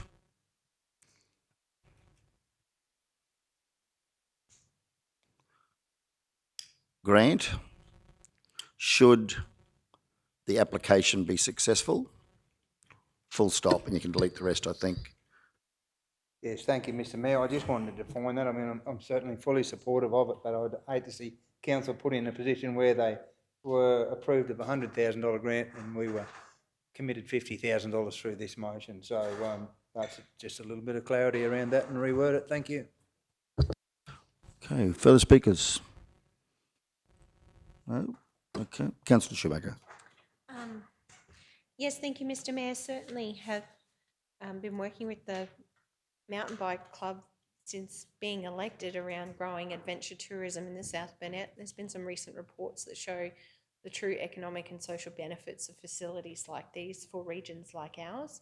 I'm 150% behind them. I think the 20% co-contribution is a really wonderful opportunity for us as a council to partner in a project like this and to really maximise the benefits of that sport and recreation grant. I also think giving them the longer term tenure over the property is really important in terms of creating their vision for eventually championship competitions, state championship competitions out at Gordon Brook Dam, which is really exciting. My only question in relation to this, I'm fully supportive of providing the co-contribution. Just want to be clear in terms of how we would fund that because we haven't had a conversation about that. Would that become a capital project of ours as such that we would partner? I'm looking at you, GMO May, because this is your department. You know, would we have a capital program acknowledged, and would it be a partnership with the group to, you know, to make sure there's proper governance? And I'm not disputing what the clubs do. I know they've achieved a lot with very little, but I guess my thinking is around the logistics and just seeking your advice or thinking in relation to that. Thank you, GMO May. Yeah, thank you, through you, Mr Mayor. So this would be an operational cost. So this will just be a whatever $50,000 impact on the operational budget on your current deficit, because this won't be one of our assets. So we won't be capitalising the work. So I suppose in our community grants, where we have our community grant sections, we would have to make allocation in the budget there, which is probably the entire amount of our allocation at the moment. So yeah, it would just be purely an operational cost. I see, of course, because we don't actually own the park. Yes, and I wouldn't like to see it impact on our community grants program because I think that's separate. So would we create like a partnership agreement or a memorandum of understanding, or how would you see this, I guess, delivering on what we need as a council from a governance point of view, but also on what the groups need to deliver on the project? Yeah, it's true. Through you, Mr Mayor. Essentially, the head of power will come from council's resolution. If you include that in your budget, then that will give us the head of power to I suppose expend that money. We would work out some sort of grant agreement. So as Councillor Henson has indicated, it would be 20% of. So if they get 240, like so, rather than the 50%. So yeah, we would just have to come up with some sort of agreement. But the head of power comes from council. So if you allocate those funds in the budget, and we would just work with the group. But yeah, they would be responsible for it. And whether we talk to them how that's delivered, because of the grant, I suppose, will get paid in. There'll be an upfront bit, and then on delivery, and whether we would release the funds on that same sort of schedule of the grant. So yeah, we would just work with them. But essentially, the head of power is council includes it in the budget. Then operationally, we would just to make that work. Yeah, thank you. Councillor Erkins. Thank you, through you, Mr Mayor. I also went out and had a look at the park. Thank you to Councillor Shoemaker who took me out there, otherwise I might still be driving around to find my way home. One of the reasons that I'm very keen to support it is because they are a club who are helping themselves. And to me, that's a great thing. They're a club that are out there, they've done the hard work, they're putting in the hard work, so that to me is a great decider. They're doing a lot of good stuff, and besides all the other benefits that pointed out by Councillor Shoemaker, I'm very keen to support a club who are helping themselves. Okay, further speakers? Right, well, just to close,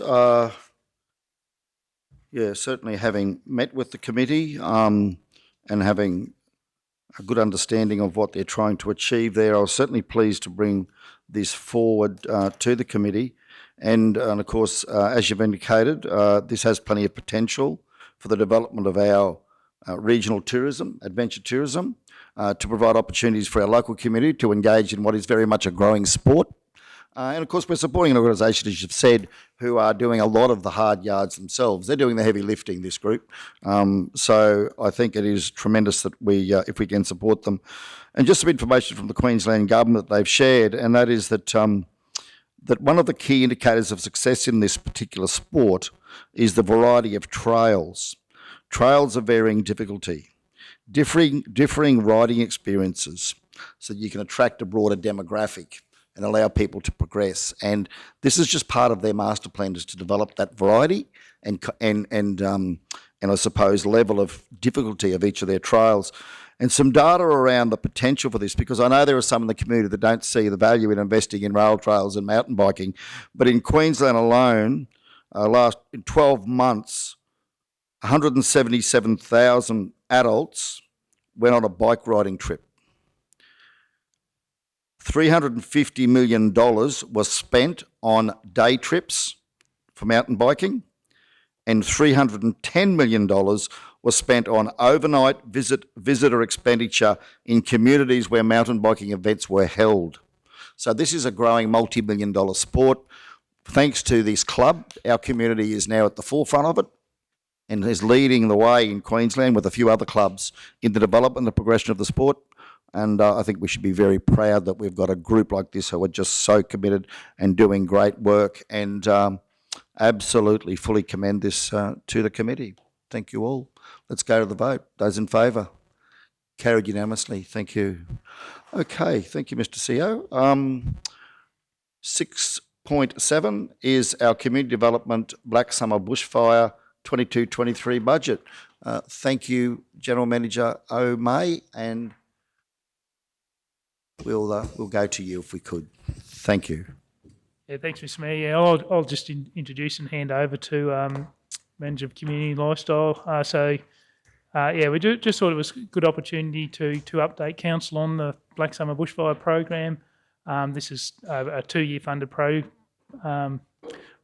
So yeah, while we're going through the budget process, we'll run through what the projects are, the funding split, and just a number of other community projects that we hope to deliver under this. So I'll hand over to Jen. She's done a wonderful job, prepared a PowerPoint, and so I'll just leave it to you. Thank you, and through you, Mr. Mayor. So I just added into the report today just a bit of a recap. It's a little while since we sort of got into the detail of what this grant was about and what it's supposed to do for our community. So as General Manager O'May just alluded to, we had $1.6 million granted to us for eligible activities that focused on social recovery and resilience and economic recovery and resilience. So if it's all right, I'll just go through the one stream and then the next. Probably some of the questions have been asked lately about what is resilience and how do we measure it? It's probably one of the hardest things you could ever measure, in the fact that there's so many stresses can be in a community at once. So whilst this grant was through the prism of bushfires, we know that our community has stresses of COVID, economic downturns, drought, possibly multiple things happening in our community at once. So that's why it makes it really hard to have a bit of a yardstick measure of what's affecting our community the most and what's affecting their ability to recover and move forward. So this program is very much around asking our community and helping our community to bounce forward rather than recover. So I think that's probably the best way I could put it.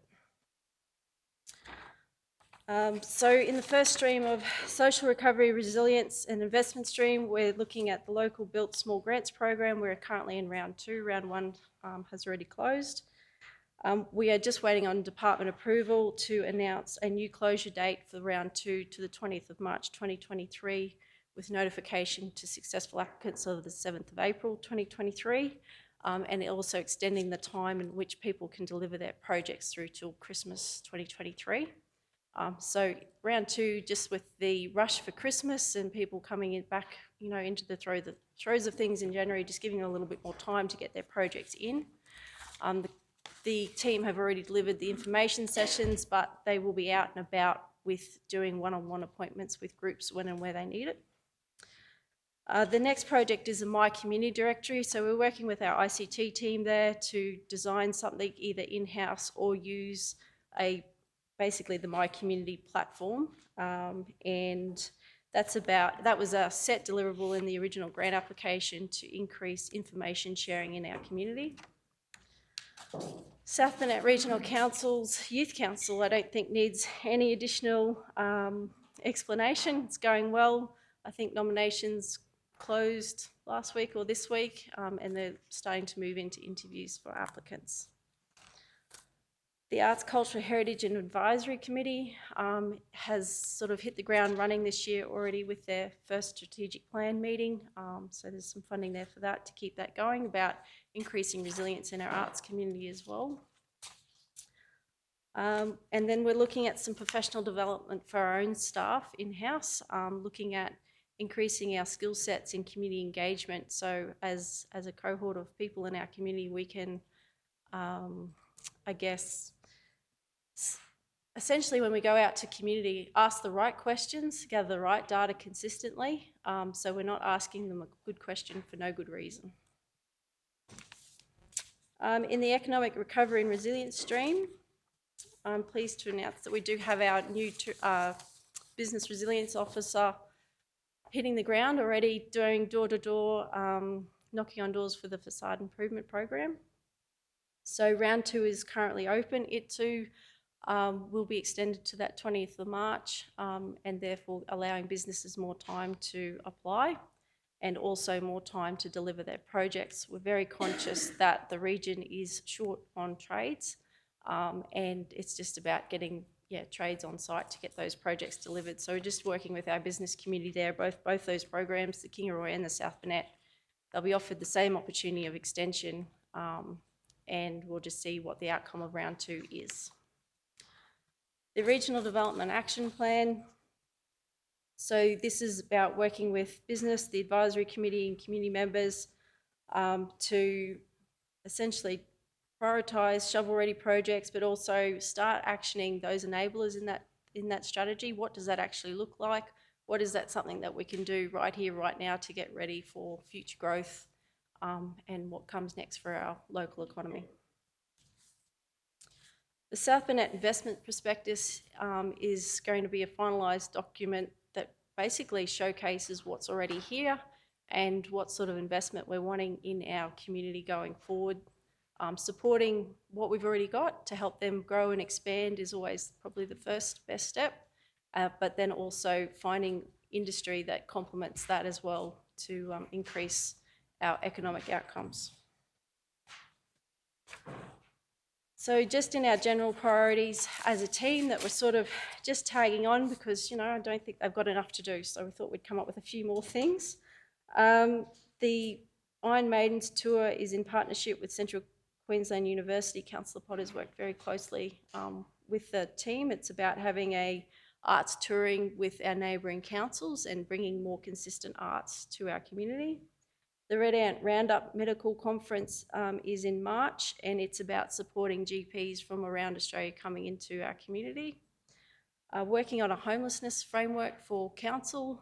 It's more of an internal working group so we can understand how council can better interact with our homelessness in our community. A community development newsletter, so basically getting consistent communication out to our community groups about grants and capacity building activities, and the Country University Centre as well. So then there's just a spreadsheet of community development activities. Some are obviously well on their way with information sessions, hubs in the pubs. Harmony Day, we're also looking at doing a business breakfast. There's been some date claimers sent out for that one, hoping to make that quite a large event for our business community.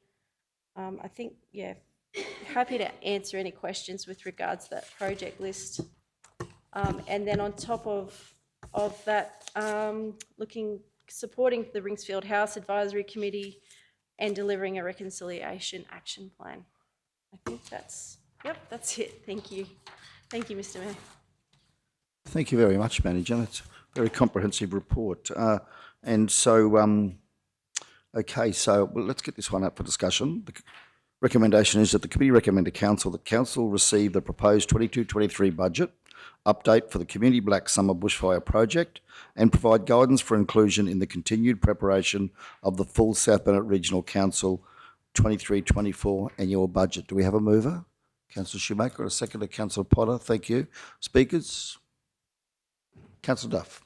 Just a question through you, Mr. Mayor. Just with that, the facade improvement program, I noticed that you didn't have much uptake, and at the Bergen Business Breakfast, it was flagged that there was a lot of streets that would, well, for example, in Bergen, McAllister Street, that would have liked to have been included in that. Also at Proston, they were very upset that they didn't have an opportunity. The village of Proston is doing a lot of upgrades in the main street there. Is it possible, as well as the extension, like extend the timelines to actually open it up more to all of the villages and towns rather than just the mapped areas?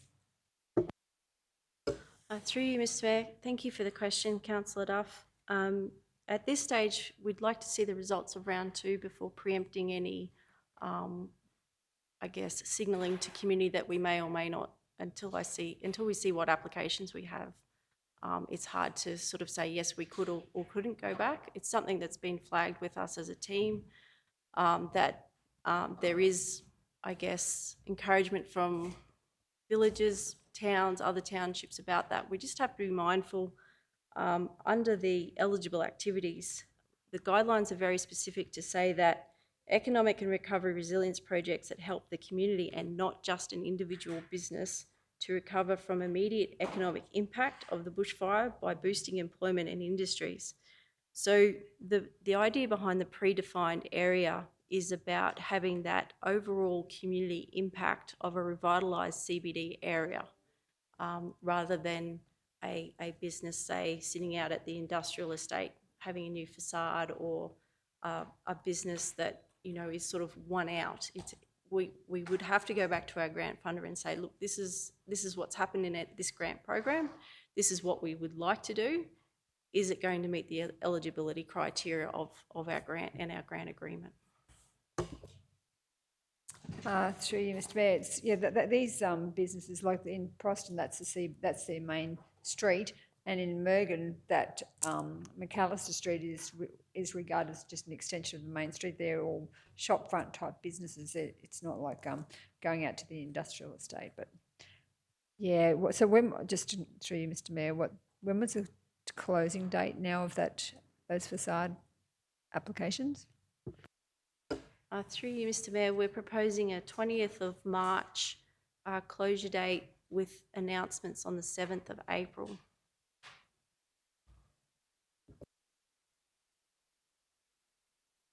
Very good. Thank you, Manager. Councillor Shoemaker. Yes, thank you, Mr. Mayor. It's wonderful that the team's all on board. How exciting is that? It's also great to get this update. Thank you. To sort of see, they can kind of see how we can really start to build some momentum around these projects and, you know, boots on the ground, actually delivering some outcomes. It's really exciting. I just want to thank you and your team. I think this is a really comprehensive update. I think it's really touching on the things that are of key importance in our corporate plan.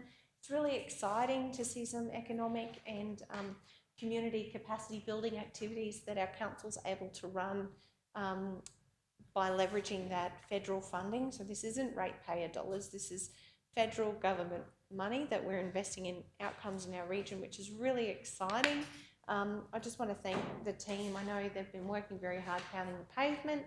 I really do look forward to working with the team over the year ahead to finalise some of these projects. So thank you for bringing forward the update and thank you for the work that you're doing. That's good. Thank you. Councillor Duff.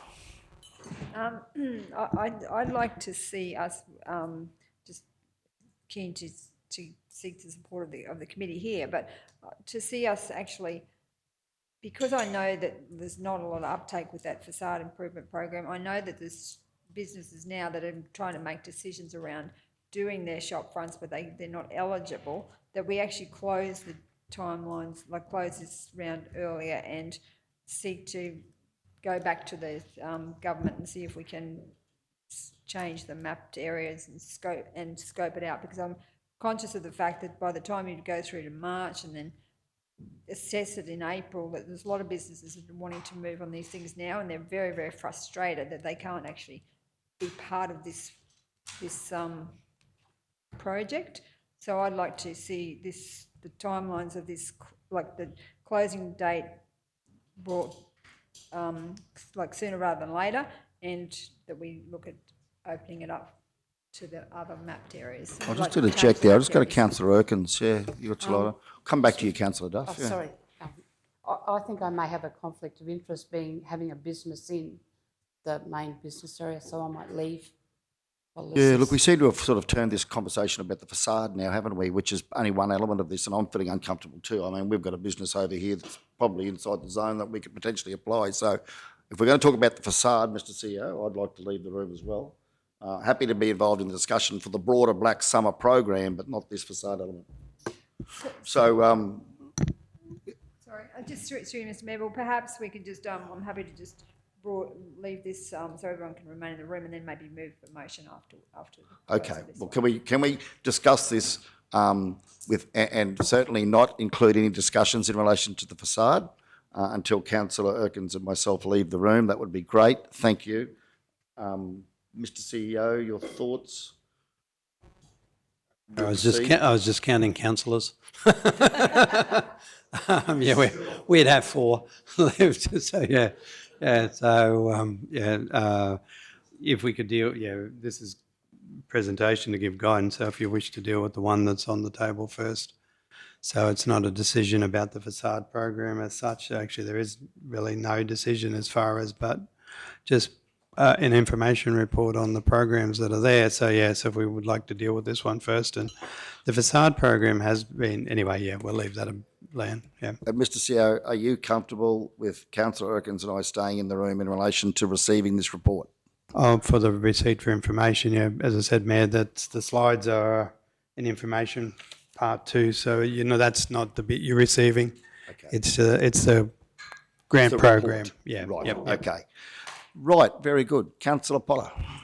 Thank you, Mr. Mayor. Look, I just want to say thank you to Jennifer. I know she's under the pump. She's not only got this, she's got a lot of other things on her plate at the moment. And I think we may be I may have to buy some hair dye at a later date at the rate what we're doing to her, but I'll supply that on my own pocket. It's all good. So, but listen, I just want to say thank you to the staff because they have just been so incredible with everything that we've put forward to them with regards to the arts, culture and heritage. You know, they've taken on, you know, it's still got to go through the council meeting for the Country University Centre yet.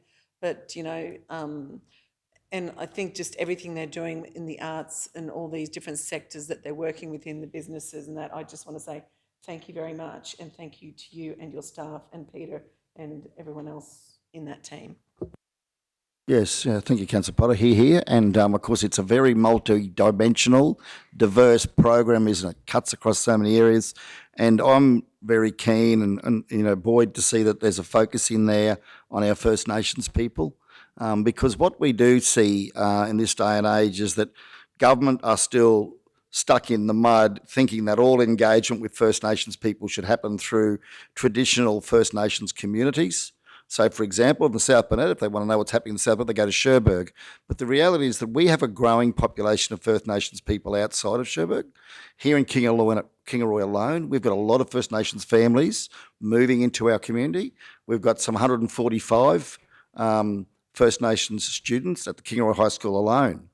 And I really love the concept of using this as a platform to be able to create greater resilience as well in the First Nations community where people are trying to transition into our broader community, having perhaps left places where they were very entrenched for long periods of time.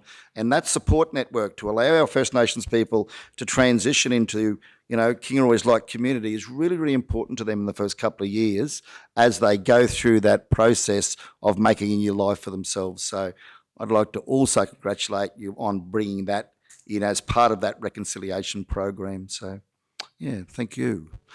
Right, shall we go to the vote? Those in favour?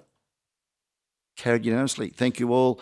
Mr. CEO, Councillor Erkins, thank you, Councillor Erkins, for picking that up too. You've saved my hide. Can we leave the room now with your consent? Yep, good. And who would like to chair? Councillor Potter, would you like to chair this one? Thank you.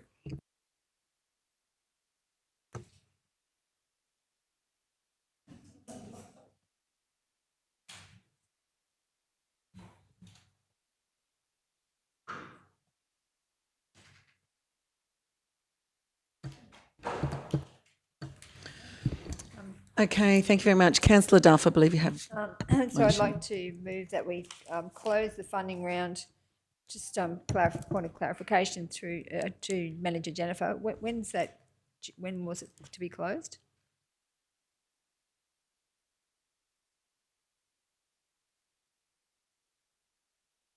I thought it was 20th of March, I think. 27th of So, okay, so that we do not extend the funding round, the closing date of the funding round 2 of the facade improvement program.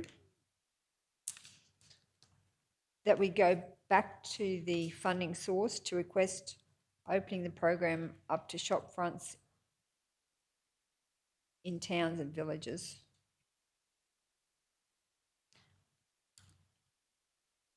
With a view to. Can you please repeat that next line? That we go back to the funding source to request the option for opening the program up to shop fronts in towns and villages.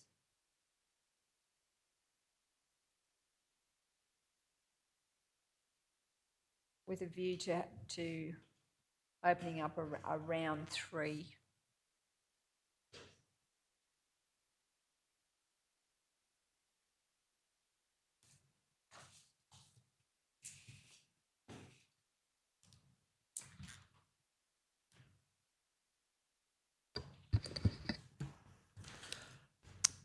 Councillor Duff, is that what you had in mind? Yes. The 2 points there. I suppose I should go to either you, General Manager O'May, or we're going to. Okay, we need a seconder for that one. Sorry, Councillor Shoemaker. Thank you. probably need to go to GMO May or Manager Poynton to discuss this one. Yeah, through you, Madam Chair.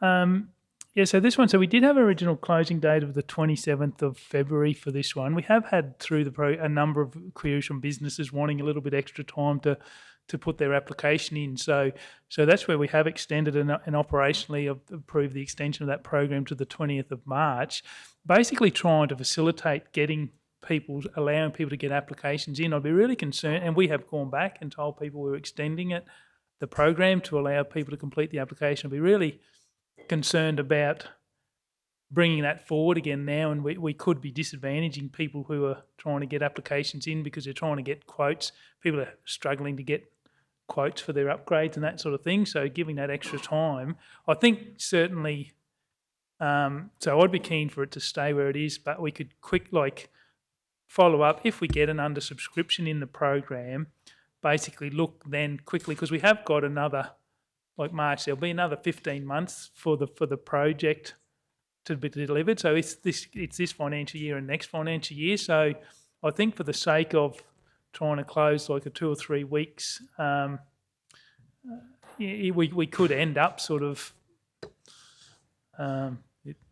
disadvantaging those ones that are preparing applications now and haven't been able to get their quote in time. So, but yeah, I think if we could bring something back, if we're undersubscribed, we'll know by April how far we're undersubscribed, and then we can look at how the program does extend out. But yeah, it would be just I'd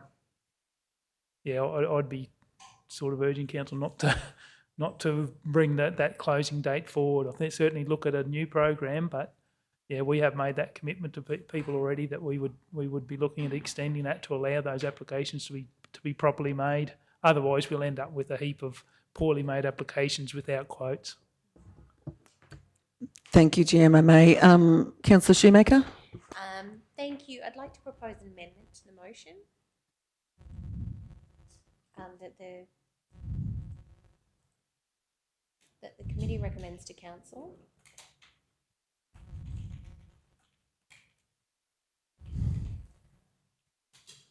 that a report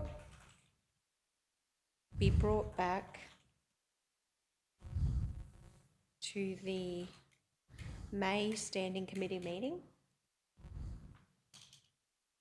The community's, livability, what's the full title of that? Livability,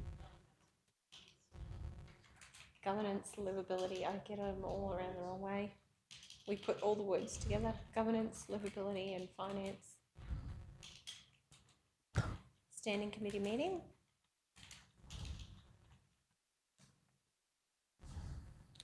With the advice and recommendations following round 2 of the facade improvement program.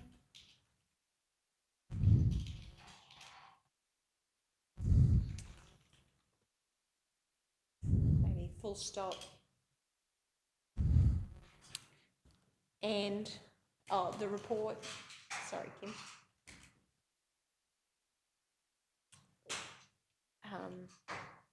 Will include, or should include, the report with the advice and detailing, go to the backspace, I can't read my chicken stretch, and detailing how council may deliver the program and expend all funding by extending the defined CBD areas.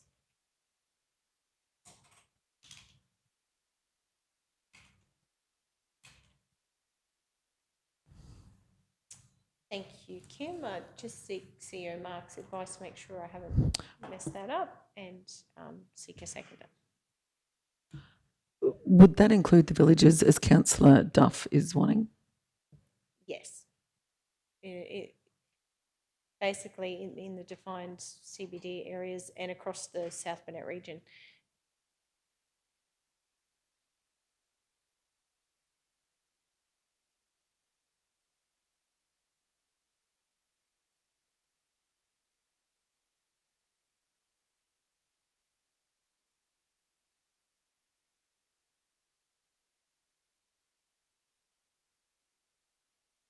So, Councillor Shoemaker, I take it you've moved this motion Yes, thank you.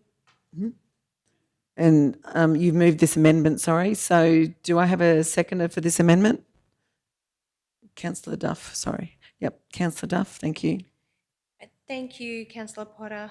I've been to some of your facade improvement workshop sessions. I'd certainly encourage all of my colleagues to go along. I know Councillor Henshin and Councillor Potter, I'm not sure Councillor Duff if you were able to make them. I was really impressed by the uptake across the towns and the interest, genuine interest, and I certainly empathise. I know how hard it is to get contractors at the moment. I think extending the time frame is true to what people on the ground have actually said to me.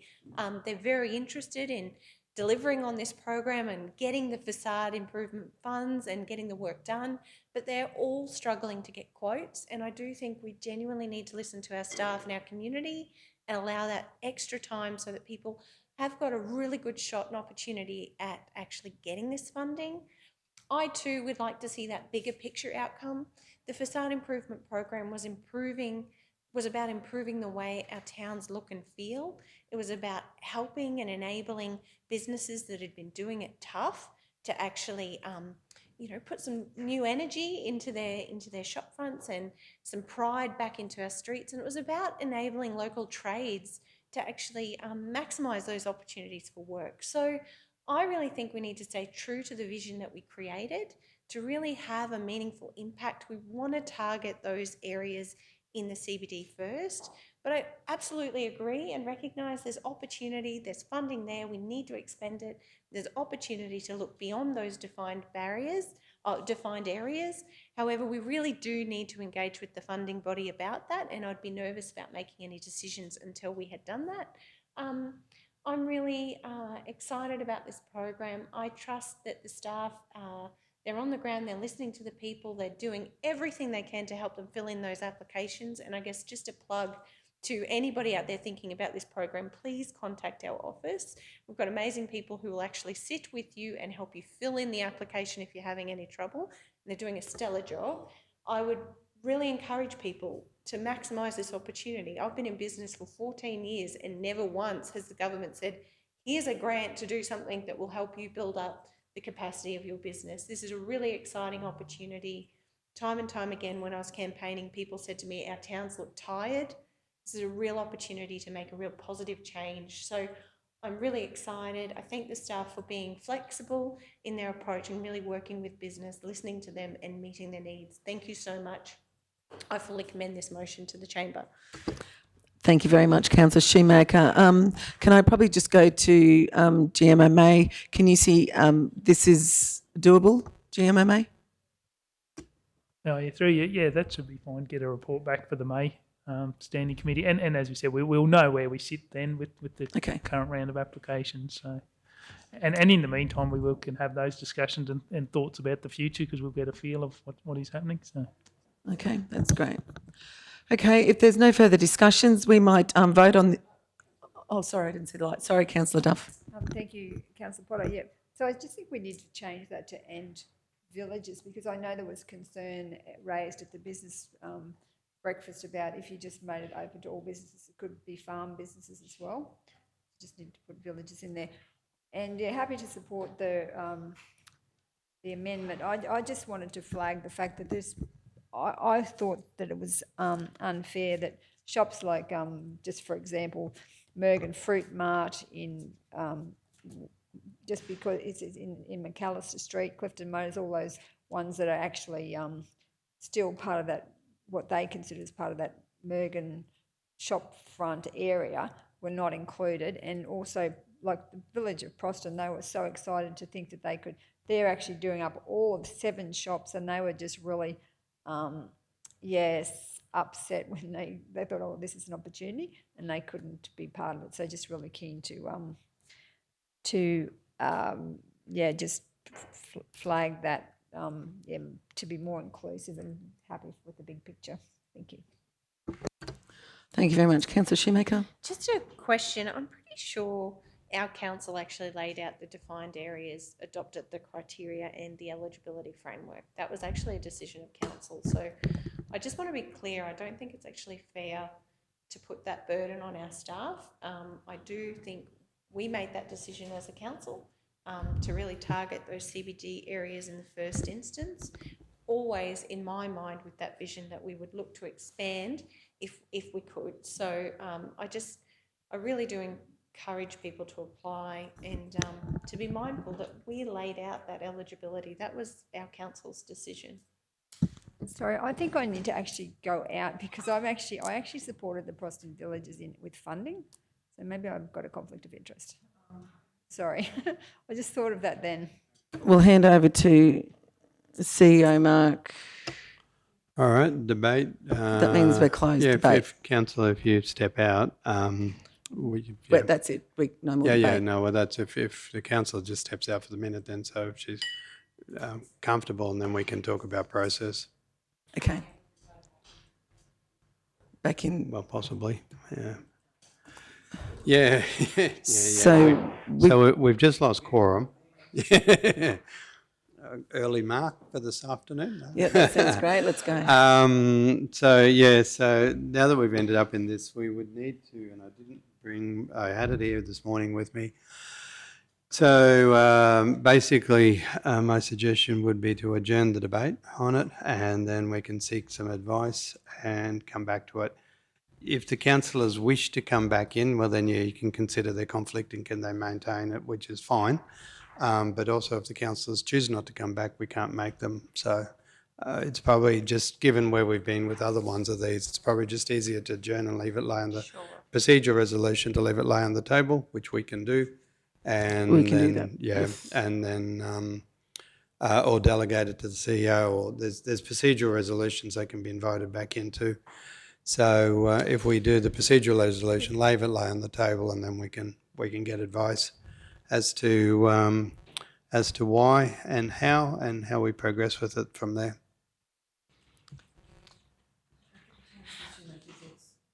Councillor Shoemaker. I'm very mindful that this is largely an operational issue.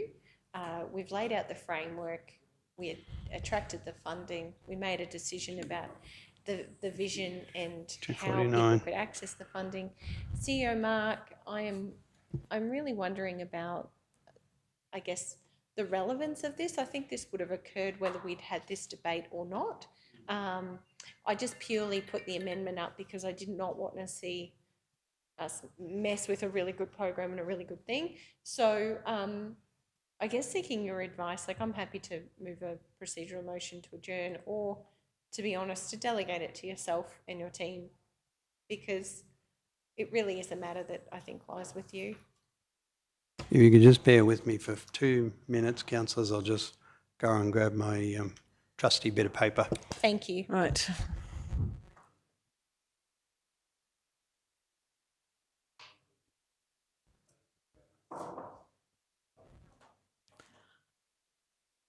For those listening online, we've just got to go and get some information before we can move further in the meeting.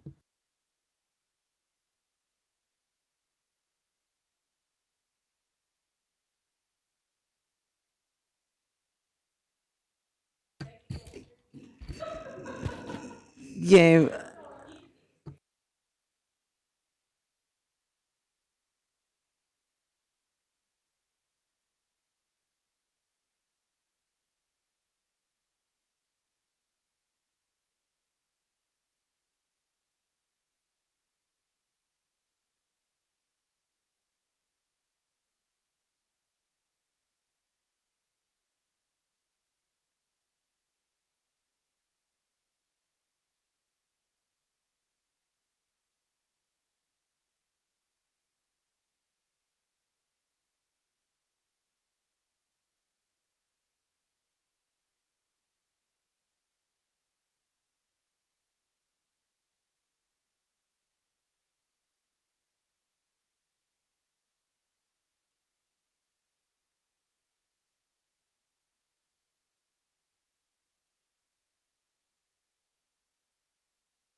while you're going through that, Mr. CEO, can I share with my colleagues that the conversations I've had with business owners in Wondai were happy with the process and the maps, were fully understanding that guidelines were in the CBDs, and were happy to wait for when the funds either run out or what was left, that then they might have been incorporated.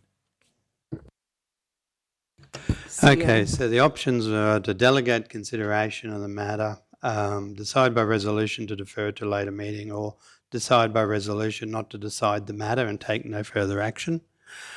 All councillors, including conflicted councillors, may participate in deciding to delegate or defer. Council must not delegate a decision if the entity or the majority entity, at least half its members, is just, that's technical.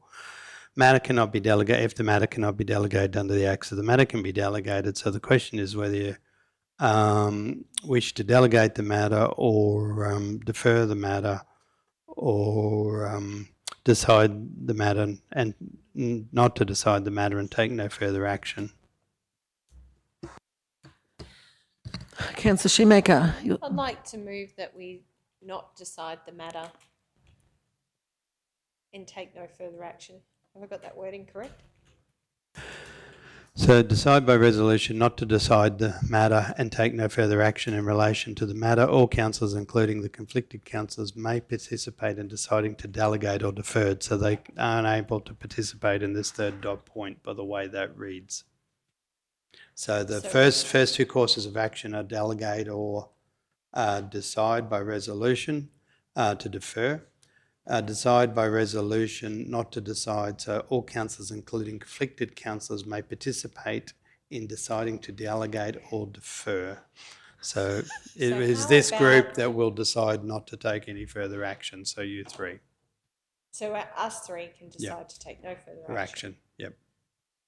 Yes. Okay. On the map. Because I feel that's the right response, because this was actually an operational matter that was already going to be acted upon in this way, I feel.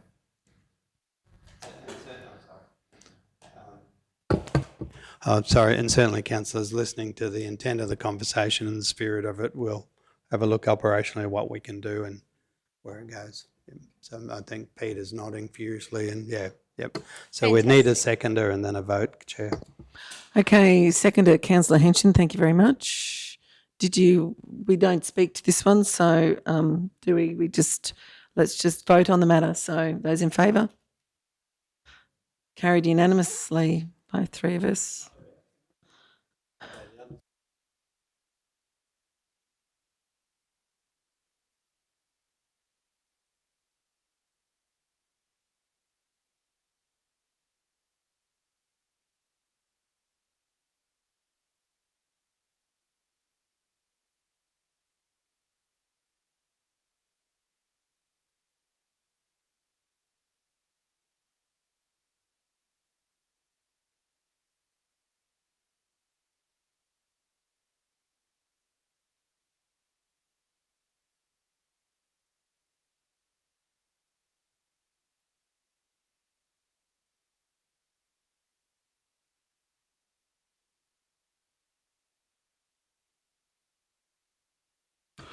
Right, let's continue. I do believe we're up to 6.8.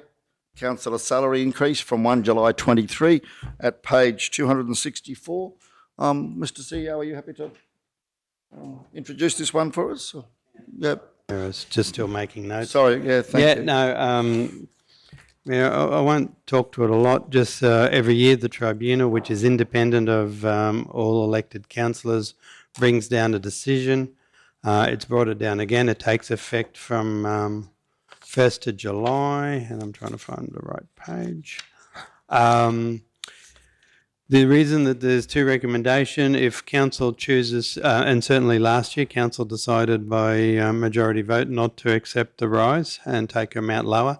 Councils have no discretion to, if council does nothing, the tribunal stands as far as its decision, so it would move it up to there, which is the first point, which is notes the decision. Council can by resolution decide to take a different amount, but that cannot be, which isn't rarely rarely do you hear of anyone trying, but a council cannot take more than the prescribed amount by the tribunal, but it can take less. It doesn't have to be an all or nothing. It can be a sum, but it must be less than the tribunal decision should council decide by resolution. So the choices are effectively do nothing and the tribunal stands, which is the independent decision, or take an amount of a lower amount. All councillors must be paid the same amount, so you can't do 3 councillors get X and 4 councillors get Y, just for example. So the amount must be consistent across all councillors. Thank you, Mr. CEO. Okay, we've got some options there, Committee. I suppose, do we want to have a discussion about this? Does someone want to move a motion? What are we thinking? Councillor Erkins? I move that we accept the, whatever it is, the recommendation. Because since, do you want me to give my reasons? Move it, thanks, Councillor, and then we can get a seconder and then we'll give you the opportunity to speak. Yep, the first one. That Yep. the council notes a decision, blah, blah. Okay, so Yep. if we can just focus in on that, Kimberly, we'll take that second bit out then, so councillors can see what is being proposed. Okay, so we've got that motion there, moved by Councillor Erkins. We have a seconder. Seconder, Councillor Potter has seconded. Yeah, we're with you. Thanks, Councillor Erkins. I've found since being on the council, I believe that it's a huge workload. I believe it's a lot of responsibility. And I know that myself, I would say 60 hours a week would not be exaggerating the time that I put into it. And I think for future elections, anybody looking to come into council, if we're not paying a decent wage, I don't think that you'll get the calibre of people that you want to nominate. And that's my reasoning. Further speakers? No, Councillor Henson. Thank you, Mr. Mayor. Yeah, look, as we all know, City, we didn't come into this position for the money, that's for sure, but the community, or some in the community, would like to think otherwise. And I know, and I'm sure Councillor Duff, you can back me up here, what we do, and along with my other fellow colleagues, what we do in miles in our vehicles and our own vehicles is a massive drain on our own budgets, let me tell you.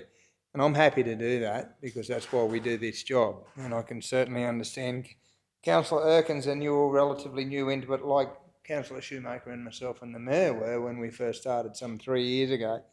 This wasn't certainly a topic we thought would be just...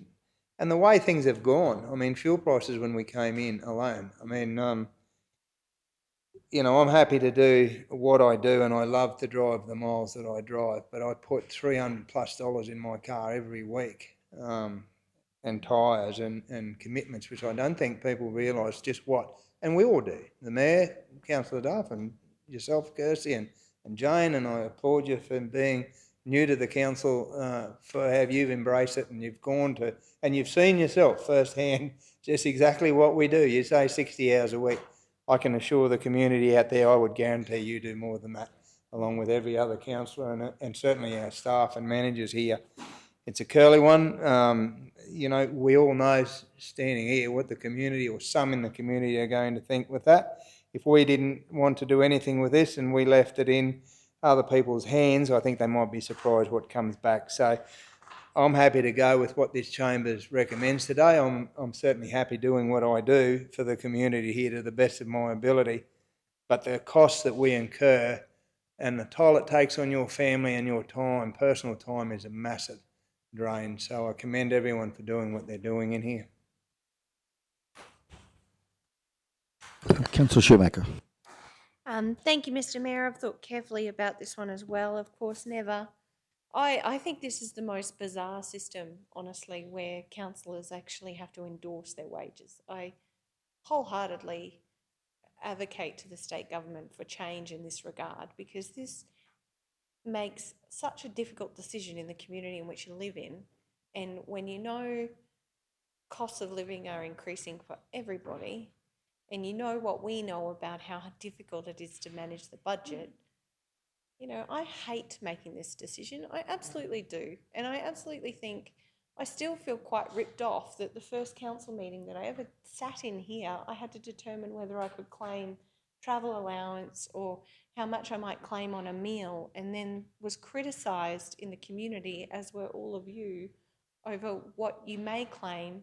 I can assure you, in all of the time I've sat here, I've not claimed a kilometre of fuel in my car, and I've driven many, many, many kilometres, like many of you. I've thought carefully about this. Cost of living crisis is increasing. I don't mind either which way, but to be honest, I'd like to back my colleagues on this. I get that it's a very difficult time, and I agree with Councillor Erkins. I think local government, the closest level of government to the people, we need good leaders stepping up into this position into the future.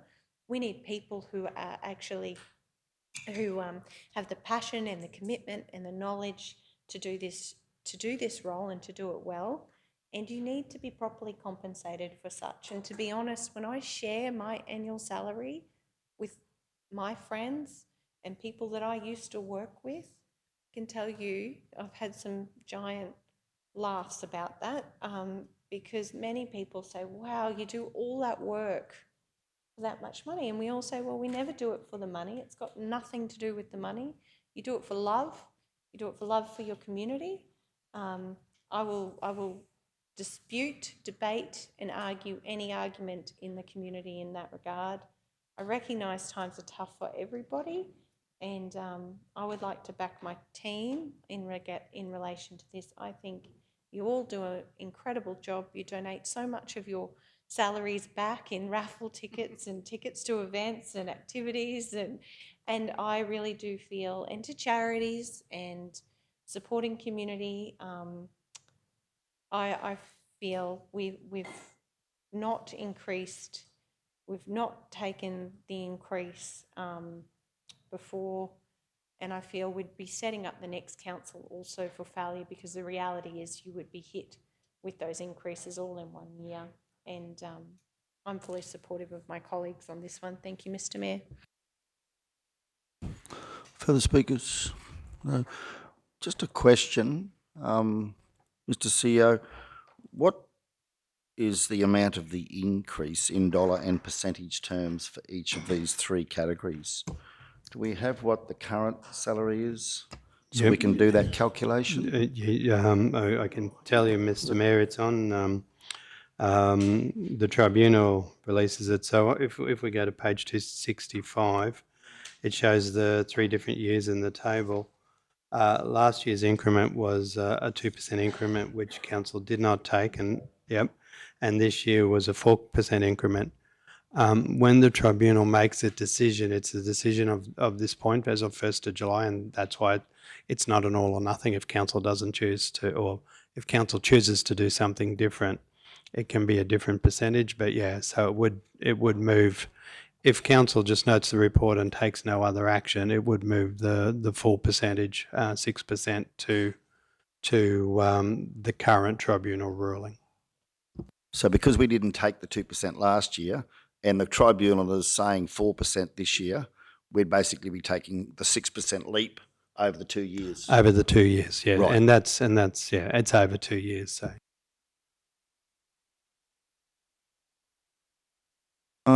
Further speakers? Councillor Erkins, anything to close? Yep. I think, you know, we all know, as I said, how much work we put into it. As you said, it's also a love of your community. That's why you do it. But I know as Councillor Henson said, the cost of fuel is huge. The area that we travel, you know, I'll be at something in Blackbutt one morning, and then you could be at Wandai or Gordon Brook or Croston in the afternoon. So I think we definitely, and just to clarify for anyone watching, that we're not paid anything for our fuel. We pay our own meals. We do get biscuits for morning tea, but the mayor's ruled that we don't get cream biscuits, although I notice that sometimes they sneak one in. But, you know, as Councillor Shoemaker said, you know, to go to the number of events that you're invited to attend, and we all pay for our own tickets at those events. You try and support through raffle tickets. The Mayor shamed me into making a donation to the Tingura Cricket Club. So, I mean, I really believe, you know, I believe that the increase is well justified, and am not afraid to say that I believe we are worth it. And remember, when you pay peanuts, you get monkeys. Councillor Shoemaker. Just want to confirm, Mr Mayor, the amounts quoted here, is that for a 4% increase or a 6% increase? 'Cause You're right. You're right. Yeah. Just to be clear for you, councillor, the Independent Local Government Remuneration Commission, they recommended a 4% increase for all Category 3 councils on last year's published figures. However, in the 22-23 budget process, you councillors chose, or the council here chose, not to accept the 2% that was recommended last year, so you remained at the 21-22 remuneration level. So to take this increase now, to accept the independent there of 4%, you would be indeed accepting a 6% increase on your current level of what you've got now. Okay, I just want to confirm that, because I know that I think we were comfortable with the 4%. And so I'd like to suggest, Councillor Erkins, that perhaps we adjust this recommendation to reflect the remuneration for the 4%. Definitely not 6%. So CEO Mark, we're probably looking to you. I see here on the report, I think it's just tricked us up because you look at the way it's been reported here. So the council note the decision about remuneration paid to councillors for Category 3 councils. So we would be, I guess, 4%. Deciding to increase the wages by 4%, not by the 6%. No way. Yeah, sure, okay. Yeah, sorry, we just anticipated this question and just did the 4% for you, so we'll just give that up there if you'd like. So can we, what is the Mayor currently, can we work through these three then? What does the Mayor currently receive? 133,196. 133,196. And the Deputy Mayor, Mr CEO? 83,247. 83,247. And the councillors, 759. 70,759. Mm-hmm. Okay. Right. Yep.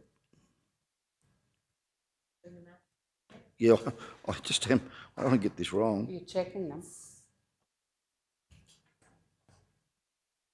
Oh, yeah, no. So, sorry if I can, just the math around. And the previous, so 141,294. Is that 6%? Yeah.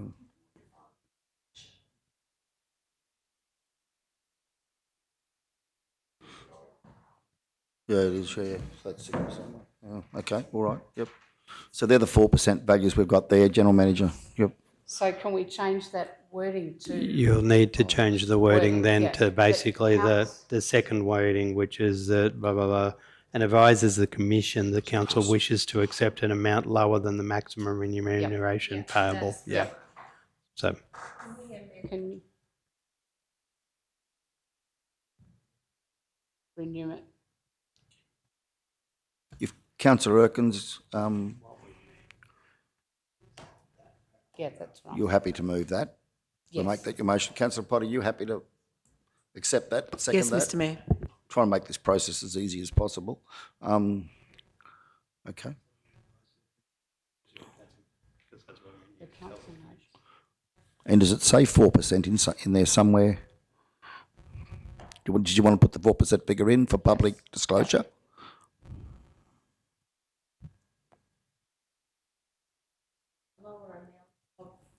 Yep. Yep. An amount of 4%, which is lower.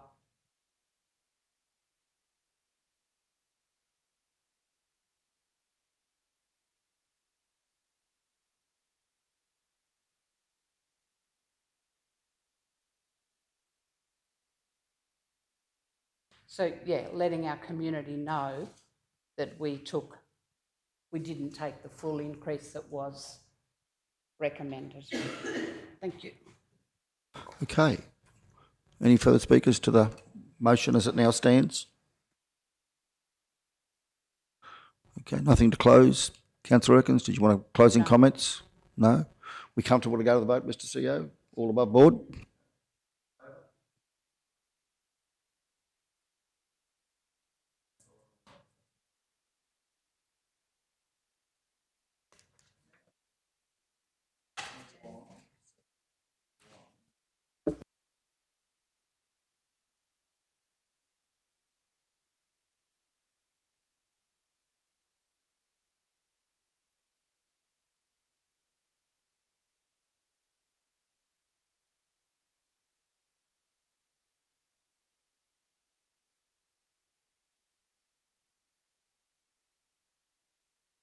Councillor Potter, seconder. Councillor Henson, thank you. Okay, speakers, go to the vote. Those in favour? Carried unanimously. Thank you all. We'll go into closed. Thank you. Welcome back, everybody. We'll now move into open council, whereby we have one item to attend to, being item 7.1, where we have a motion that the committee recommends to council that council commits to completing the construction of the Wandai roundabout by 30 November 2023, subject to weather and resource availability. Council undertakes a cost analysis to determine whether the project be delivered internally or externally. Council considers complementary works for the completion of the Scott Street, Haley to Edward redevelopment works in parallel with the roundabout works. Council continues to advocate for road improvements to DTMR. Do we have a mover? Councillor Henson, a seconder, Councillor Duff. Any speakers to the vote? Those in favour? Carried unanimously. Thank you all. That brings the meeting to an end. Thank you for your active participation today, and have a wonderful rest of the day. Thank you.